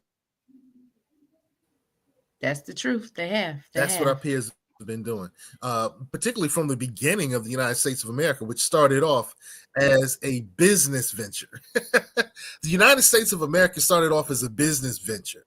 It was the Virginia Company. It was companies that started the United States of America. Our foundation is business. So now we got to stand on business, and our business is to create some resources, put them in platforms and vehicles so they will grow and they will pass on and they will do what we tell them to do in the future. That's our business. That's what we got to stand on. So stand on your square, Queen. Yeah, stand on business. I like that. What are the steps to gaining and maintaining wealth that can be transferred?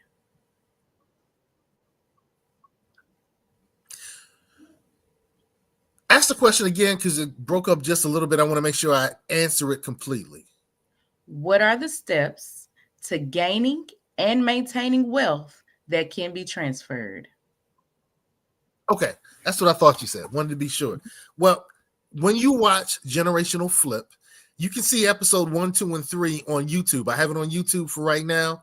Yeah, it's going to be premiering in some other platforms, but right now you can go to YouTube like you're watching the Black Business Network, this Black Business Olympics on YouTube, maybe Facebook, but hopefully you're watching on YouTube. But on YouTube, you can check out Generational Flip episode 1, 2, and 3. And in that, A. Donahue Baker has a 6-step process that I've talked about, and I love his 6-step process. As a matter of fact, A. Donahue Baker has a different video that you can find on YouTube, which goes in depths in ways that Generational Flip doesn't. And that one is called The Skyscraper to Generational Wealth.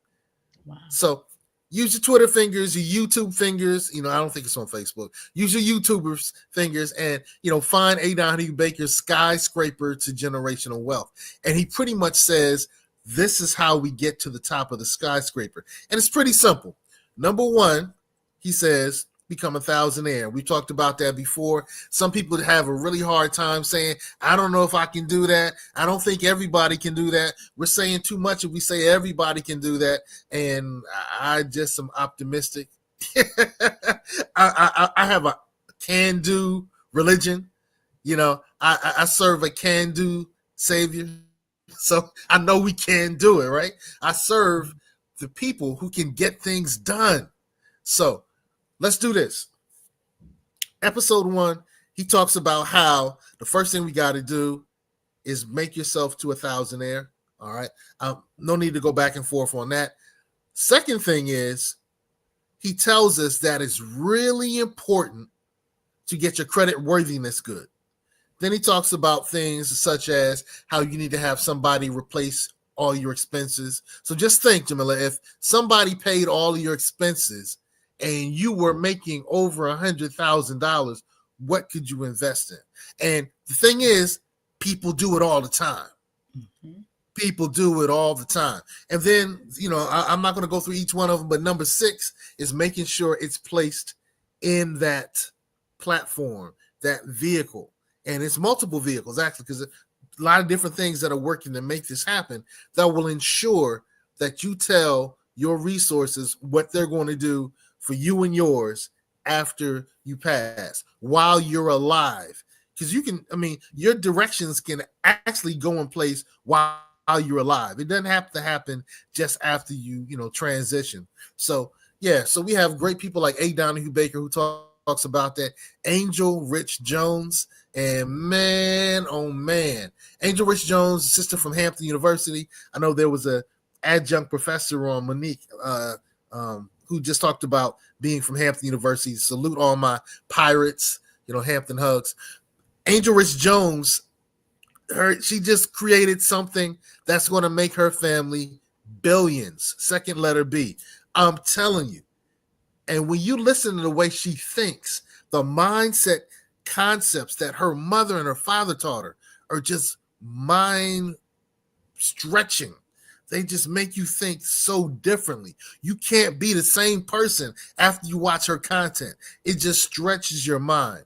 Then we have Minister Gary McCullum, and Mr. Gary McCullum, he tells you that history tells you why things happen, how things happen, but guidance tells you how you can make things happen.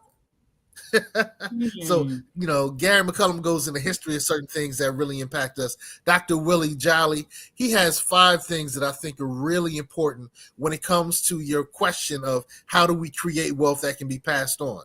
And one of the things he says is there are 5 ways, and he does this a lot. There are 5 ways that people think about money or riches or wealth or resources. And he says the indigent, they think right here, right now.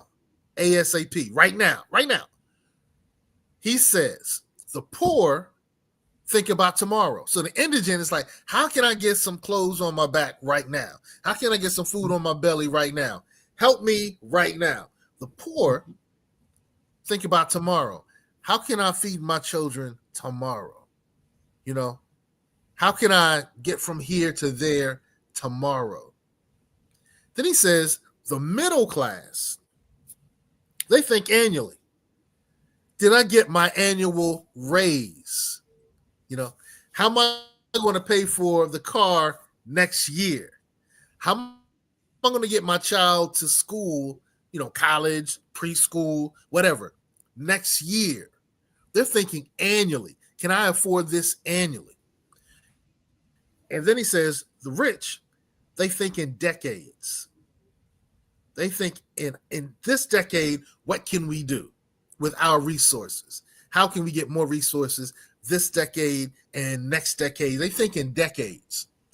And it's interesting, when I picked up my first piece of real estate property, my mentor at the time told me, go to the city planning office and ask them to look at the 15-year plan. 15-year plan? You telling me that the city, he says, yeah, there's a 15-year plan. See what's going to happen in this neighborhood in 15 years. And I looked at the 15-year plan. And I was like, oh, snap. They're going to change the road. They're going to put a fountain here. They're going to put properties right here. They're going to have this complex coming in. Oh, I need to buy the house in this area because in 15 years, its value is going to skyrocket. And my mentor was right. My mentor was absolutely right. So the rich think in decades. And he says the wealthy think generation to generation to generation. What can this generation do? What can next generation be prepared? What can we do to get them prepared? Yo, that type of thinking is just incredible. That's why I love this documentary mixtape series, Generational Flip. William Randolph. Yo, oh man, William Randolph. All right. William teaches us that we have assets. We just don't know what to do with them. So here, what you can do with them. And I'm just like, huh? You have income. Once you do this, this can happen. Oh, I already have. Oh, that's just phenomenal. That type of idea and concept is crazy. Then we have Brian Owens, and I want to go through everybody in the platform. Let me jump down to the ladies because I talked about Angel Rich. She was the only one. I talked about 3 men. Malira Green, she talks about being love and light. And so season 2 of the documentary mixtape series, Generational Flip, we go from building wealth and wealth building mindsets to a concept that we call mental wealth, which is building your wealth and protecting your mental health. And in that, Malira Green in episode 4, which actually drops pretty soon, episode 4, whoa, she talks about how she's been able, with the right mindset, placing herself in the right room, asking the right questions, allowing herself to meet the right therapist, how she's been able to move from being person who wanted to hurt themselves a lot to a person who wants to help others a lot, and becoming love and becoming light. And how once you have greater resources, I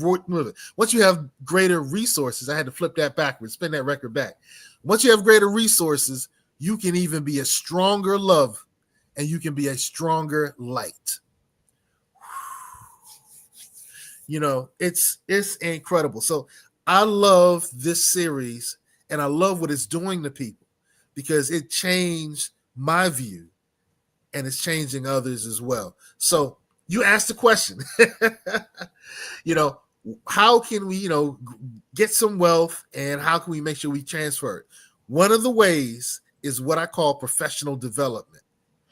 Because once you know what to do, and you see others have done it before you, and you can connect with those who are in the midst of doing, have done it, know how to do it, you can achieve it too. You've seen it been done, you know what you're working towards, and you surrounding yourself with a group of people who can make sure that you're on the right path, the right time. So that's how we do it. We need to open our minds to professional development so we understand the resources, the assets, the strategies, all the things that are out there. Then we can implode and put those things and impress ourselves with that information. And then we can realize, oh, now that I know this, I need to hang out with these type of folk. And once you're hanging out with these type of folk and you know what they know, because if you try to go to them and you don't know what they know, you're leeching off of them. Nobody wants to be around a leech. But once you've done your professional development and now you can rub shoulders with peers who might be a little ahead of you, but you're not leeching off of them. You're actually, you know, how steel sharpens steel. You know, you're just hanging around the right people and everybody's growing together. And now you can implement those things, those changes, those strategies, use those platforms, use those resources, and change the lives of the people behind you. So I like that. I hope I answered your question. I know I talked for a minute. You did. You answered it. Now I keep hearing you say thousandaire. What is a thousandaire and why is it being a thousandaire important? Okay, all right, let's step backwards. In A. Donahue Baker's 6 Steps, he uses the term thousandaire. I heard it before. I heard Ryan Leslie, the singer Ryan Leslie, "You're my diamond girl." I heard him use the word thousandaire before. I can't remember where, but I remember hearing his voice sing it. When A. Donahue Baker used it, he gave a definition. Because I was like, ooh, I'm making thousands. I must be a thousandaire. Hey, girl, I'm a thousandaire, right? Nah. He's like, a thousandaire is somebody whose job, whose businesses, or their assets net $100,000 a year. And his number, the reason he goes to that number is that's the point when 85% of people can stop living paycheck to paycheck. All right. So some people it's a little higher, some people it's a lot lower. But that's the number that he asked us all to shoot for. And here's the other thing. Once you get to that point where you have money that's truly disposable, you can invest in yourself and in professional development because this stuff costs, right? Being in the right room, there's an entry fee. You know, if you go to the right club, you got to pay the entry fee, right? If you go on the YMCA, you got to pay the entry fee or the membership fee, you know, right? You go to the NFL game, if you do that, you got to pay an entry fee. To be in the right room, you have to be able to afford it. And you don't want to be on a limb affording things because then you're kind of stuck in the survival level. And when you're stuck in the survival level, it's hard for you to process content that's different than the survival level. Look, I had a friend who was really big and strong and muscular, and I wasn't. So when we used to walk in neighborhoods that weren't our neighborhoods, you know, I would be a little scared. I was on the lookout. He was confident. We had a very different experience walking through those streets. I was nervous. I was on the lookout. I couldn't enjoy myself. He was enjoying the trees. He was seeing the sights. He was seeing the girls before I saw them. You know, he was seeing the ice cream truck before I saw. He saw all this stuff, and he really enjoyed himself because he wasn't in survival mode, and I was. When you're in survival mode, which is living paycheck to paycheck, there's certain things that are just really challenging for you to process. And look, I'm still somebody who's working to get out of paycheck to paycheck. I'm not thousandaire using A. Donahue Baker's statement yet. I got there 2 times, but I haven't been able to do it consistently. So I'm working on that, right? So right now I'm in the grind. So there are certain risks that I can't take. There are certain professional development environments that I just can't afford to put myself into. But once I get in that point, and I've been there twice, I was able to say, oh, they're doing that where? Plane ticket, I'm there. I'm in the right rooms, I'm rubbing shoulders, and opportunities came my way. It's important to become a thousandaire so you're not in survival mode. And we believe that everybody can do it. We also believe that most people won't do it because they don't believe they can. Because they don't believe they can. Absolutely. Wow. You know, there's that statement that says, if you believe you can, or if you believe you can't, you're right.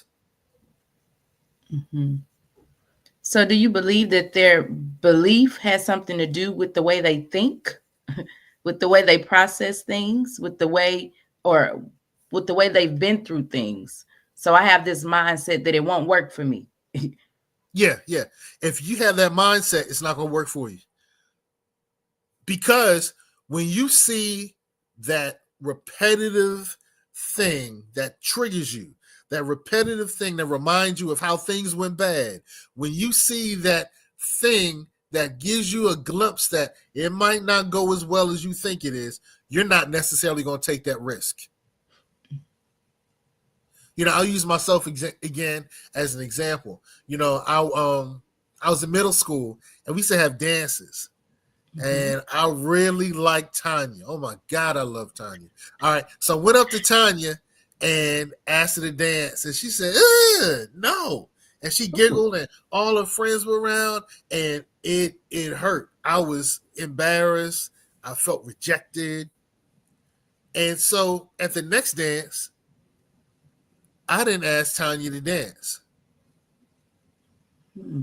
Now, at the second dance, Tanya looked at me across the room. Tanya and her friends walked past me, and Tanya said, hi. Hi, Seiko. How you doing? Tanya gave me the open door, but because of what happened to me before, I didn't put myself out there.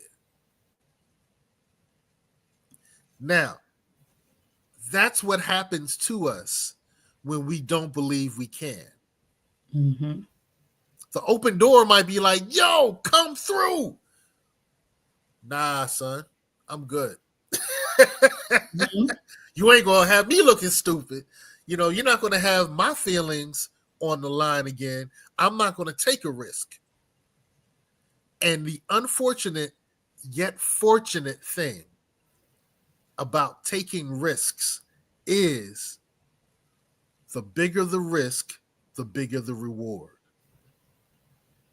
So on that third party, when I walked up to Tanya, it was like, yo, what's good? What's up? We danced. We had a good time. I got that telephone number. This is back in the day when there was a telephone on the wall. And I would talk for hours. And mom was like, get off that phone. And I'm still talking. Then my father would knock on the door. I'm like hanging up the phone. Yeah. We had a phone in the kitchen and we had a phone upstairs in our parents' room. So, yeah, I would go into the bathroom and just talk on the phone. And yeah. So the challenge is what we believe affects how we handle things. When we look at that person that's in an abusive relationship, once they really believe that they can escape, they can. And sometimes they have to practice at it 3 or 4 times before they finally get the gumption to say, okay, this is going to work. I can take a chance. Yeah. And I have friends, one of which is on the documentary series, who helps, particularly women. She helps women. She'll talk to men who are in abusive situations, but she goes all out for the women. And she has a process, and it's not in the documentary. This is an aside, but she has a process that teaches women in abusive relationships how to systematically leave because they don't think they can get out of it. But once they have a system, and they can try the system, I did steps 1, 2, and 3, and I'm still cool. I did 1, 2, 3, and 4, and I'm still okay. Then you think you can do 1 through 6. So that's just 2 examples. Me, it was LaTanya or Tanya. With her, it was the real situation of there is a system and there are strategies to help people who are in abusive relationships get out. And we're in an abusive relationship with our resources. We abuse our resources and they abuse us. Let me give you an example. Some of us waste money on food. And the food makes us heavier and unhealthier. Some of us waste money on cars that go down and decrease in value. So the money we spent on them when we first bought that brand new car, 3 years later, it's not what we put into the car. It's not the fact that we put these kits on the car. It's worth less. It's worthless. It's worth less. Right? That's an abuse of resource. if I gave you my daughter and I said, I want you to look after my daughter while I go on this date, and when I came back, my daughter was in worse shape than when I left her, I'd be kicking your tail, right? Because that was an abuse of my resource. That was an abuse of my valuable. We're abusing our resources by spending them on things that don't give us a return on our investment.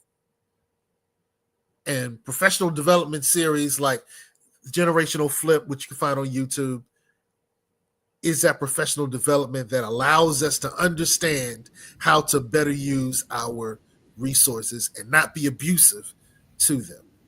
Does that make sense? That makes a lot of sense. We have to learn strategies.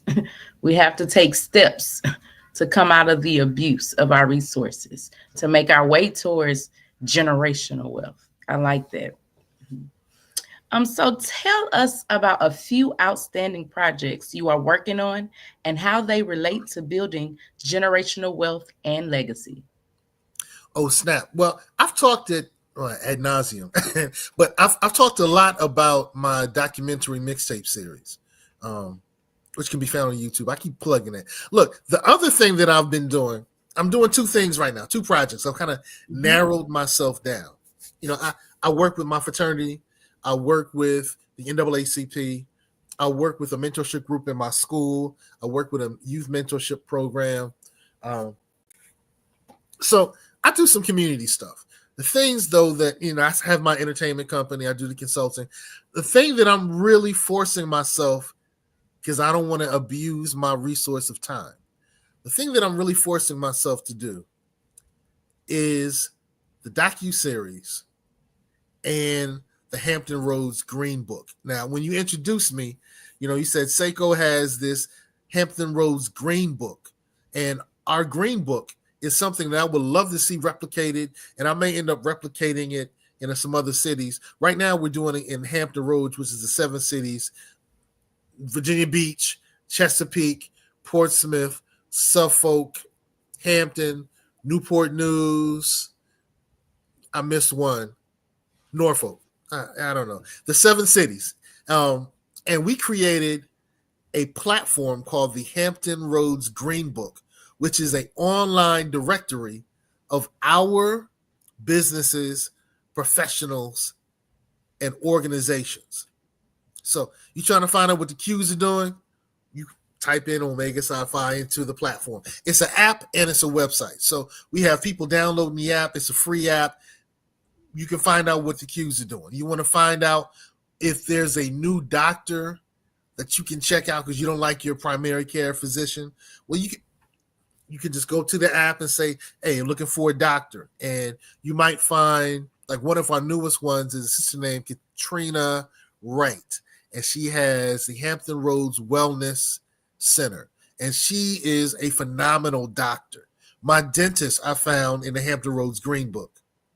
I've been going to my wife's dentist all this time. And I said, you know what? I want to melanate my money movement, right? I want to melanate my money movement. So let me start with my dentist.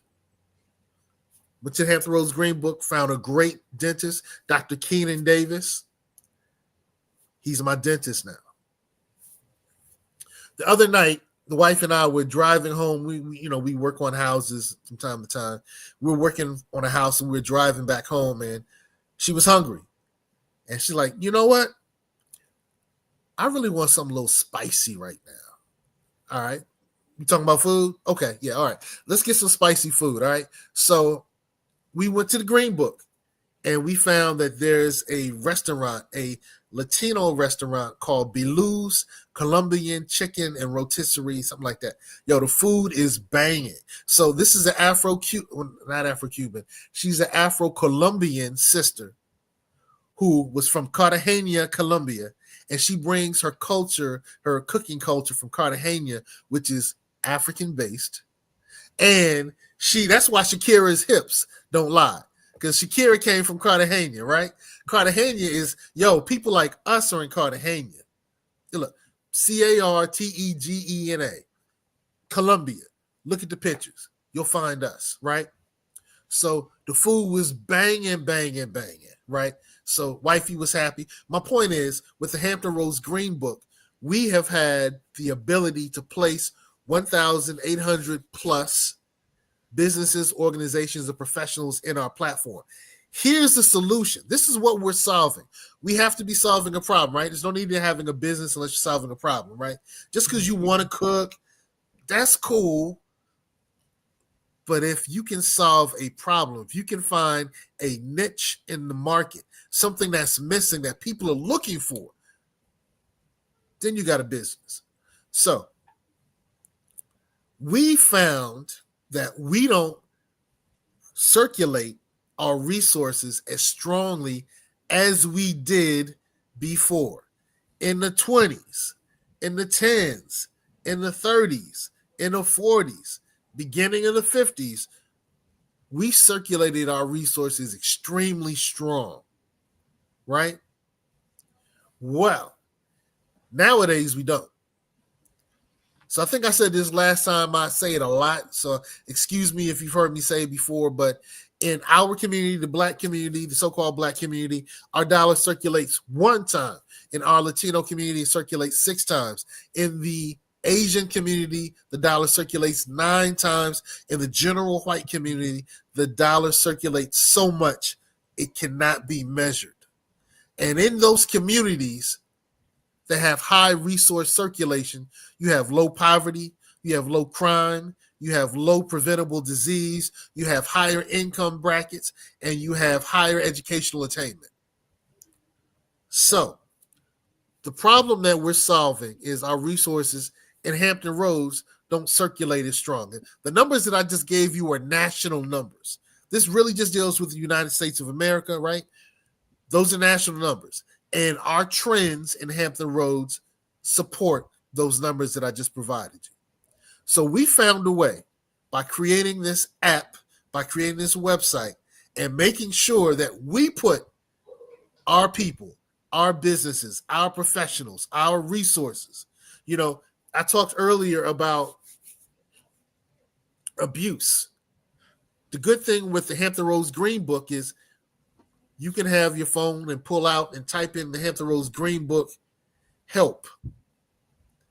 And it's going to give you 20 to 30 resources for somebody who needs help. The help might be somebody who's dealing with sexual assault. It might be somebody who's dealing with physical assault. It might be somebody dealing with food insecurity. It might be somebody dealing with homelessness. So we put together a resource platform that's going to allow our people to better circulate our resources. And when I say resources, and you say, hold up, you just talked about some stuff that doesn't sound like a business. That sounds like some government stuff. Yeah, we pay taxes. Our tax dollars funds some of the governmental programs. Those are our programs. One of the challenges is we don't know that there are a lot of government programs that can help take care of us. We have to look at what our tax dollars do so we can make sure we're not abusing by negligence our resources. And I said abusing by negligence because going back to my earlier example, you were babysitting my daughter and you were negligent. You weren't watching my daughter. You weren't making sure my daughter didn't do things that are dangerous. That's negligence. I can put your tail in jail for that, right? By not knowing what resources that our tax dollars pay for, we're being negligent. And that's a form of abuse. Man, I hope I answered your question. You did. You did. Now, I've never heard of the Green Book app until you said something. So how can we find it? Is it just on Google Play? Where is it? Yeah, if you live in Hampton Roads, the Hampton Roads Green Book only focuses on the Hampton Roads region of Virginia. So if you're in the 757, 2 up, 2 down for VA. If you're in the 757, you can go to your Google store, your Google Play store, or if your team iPhone, you can go to your Apple store and download the app, right? So you can download the app in your iStore. You can download it in your Play Store. You can go to the website. The great thing is, it's so important that we take our resources and make sure that they circulate stronger and longer. You know, think about it. If you stop breathing, which is a circulatory system, right? If you stop breathing, your respiratory system is circular, right? If you stop breathing, you have some issues. I'm a little congested right now. You can probably hear it in my voice. So I'm not breathing as well as I could, right? So the other thing is, if your blood stops flowing, your circulation becomes a problem. And our resources stop circulating. They became problematic. And not as a result, but in tandem, we've had a lot of problems in poverty, in crime, in preventable diseases that we can address better when we're all wealthier, when we circulate our resources stronger and longer. Look, when your cousin comes back home from prison and you have a business or organization that can hire them when everyone else is like, no, you're a criminal. But for you, you're like, yo, you cousin, you better not mess up though. I know where you live, right? We can do things that others won't, and others have traditionally not done for ourselves. And now, when you're paying your cousin and your cousin's taking care of grandma, everybody's living a little better. And your cousin's not having to mooch off of somebody. Everybody's living a little better. So, powerful people can hire them. They want to. Right? Powerful people can hire themselves and anybody else they want. Can you hear me? I can hear you. Is our time over? Our time is up, and we want to thank you for your passion. I just want you to real quick, tell the people how they can reach you. Hey, look, just go to YouTube, look for Generational Flip. That's Generational Flip. You can also go to generationalflip.com, but find us on YouTube, check out, and it has all the links to me, to our content, to that mind-bending, mind-producing, wealth-producing content. Get professionally developed and stay on code. Thank you so much. I'll see you on the other side. Genius is coming. The Black Business Expo mission is to raise funds for high school seniors going to college or K-12 entrepreneurs. This expo is a fundraiser for students. You may go to www.blackbusinessexpousa.com to donate to the scholarship fund, or use the Cash App that's on the screen below and say $BBXUSA. Our goal is to give laptops and up to $5,000 to 10 students. Students can register online at www.blackbusinessexpousa.com. Every dollar counts, so we want to remind you to donate to the scholarship fund. We want to thank our Black Business Expo USA sponsors, NC100, Suede Soul, Carolina, Virginia Minority Supplier Development Council, Step Management, Margie McLean Foundation, Genius is Coming, Executive Women's Success Institute, The Quality Coaching Company, Superwoman Business Services, Creative Force Studios, Lee Entertainment, Black Business Olympics, Artistic App Design, Banks Law Firm, Black Business Expo USA. Genius is coming, and I'll see you on the other side. Hello, I am Dr. Eric Kelly III, the visionary strategist and founder of the Black Business Olympics. I invite you to showcase your Black-owned businesses on the Black Business Network global stage. The Black Business Olympics is a global Black Business Network platform that propels Black-owned businesses into the international spotlight. By showcasing your business on the Black Business Olympics platform, you can reach a worldwide audience of potential customers, partners, and investors.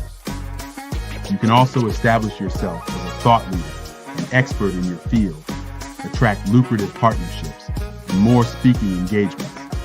In addition, the Black Business Olympics platform provides a valuable opportunity to connect and collaborate with like-minded entrepreneurs and business professionals from around the world. This can lead to new business opportunities, ideas, and relationships. Finally, by sharing your story and expertise on the Black Business Olympics platform, you can inspire and empower others. This is a powerful way to make a positive impact on the world and leave a lasting legacy. If you are a Black-owned business owner, I encourage you to seize the opportunity to showcase your business on the Black Business Olympics platform. It is a once-in-a-lifetime opportunity to make an indelible mark on the world. Be one of the 1,000 visionary entrepreneurs who are changing students' lives, shaping industries, and leaving an unforgettable legacy for their families. Unleash your voice on our global stage and watch your business thrive. Black Business Olympics is one of the largest Black business showcases in the history of Black business in the world. Yes, the entire world. Just give me a call today at 919-308-9090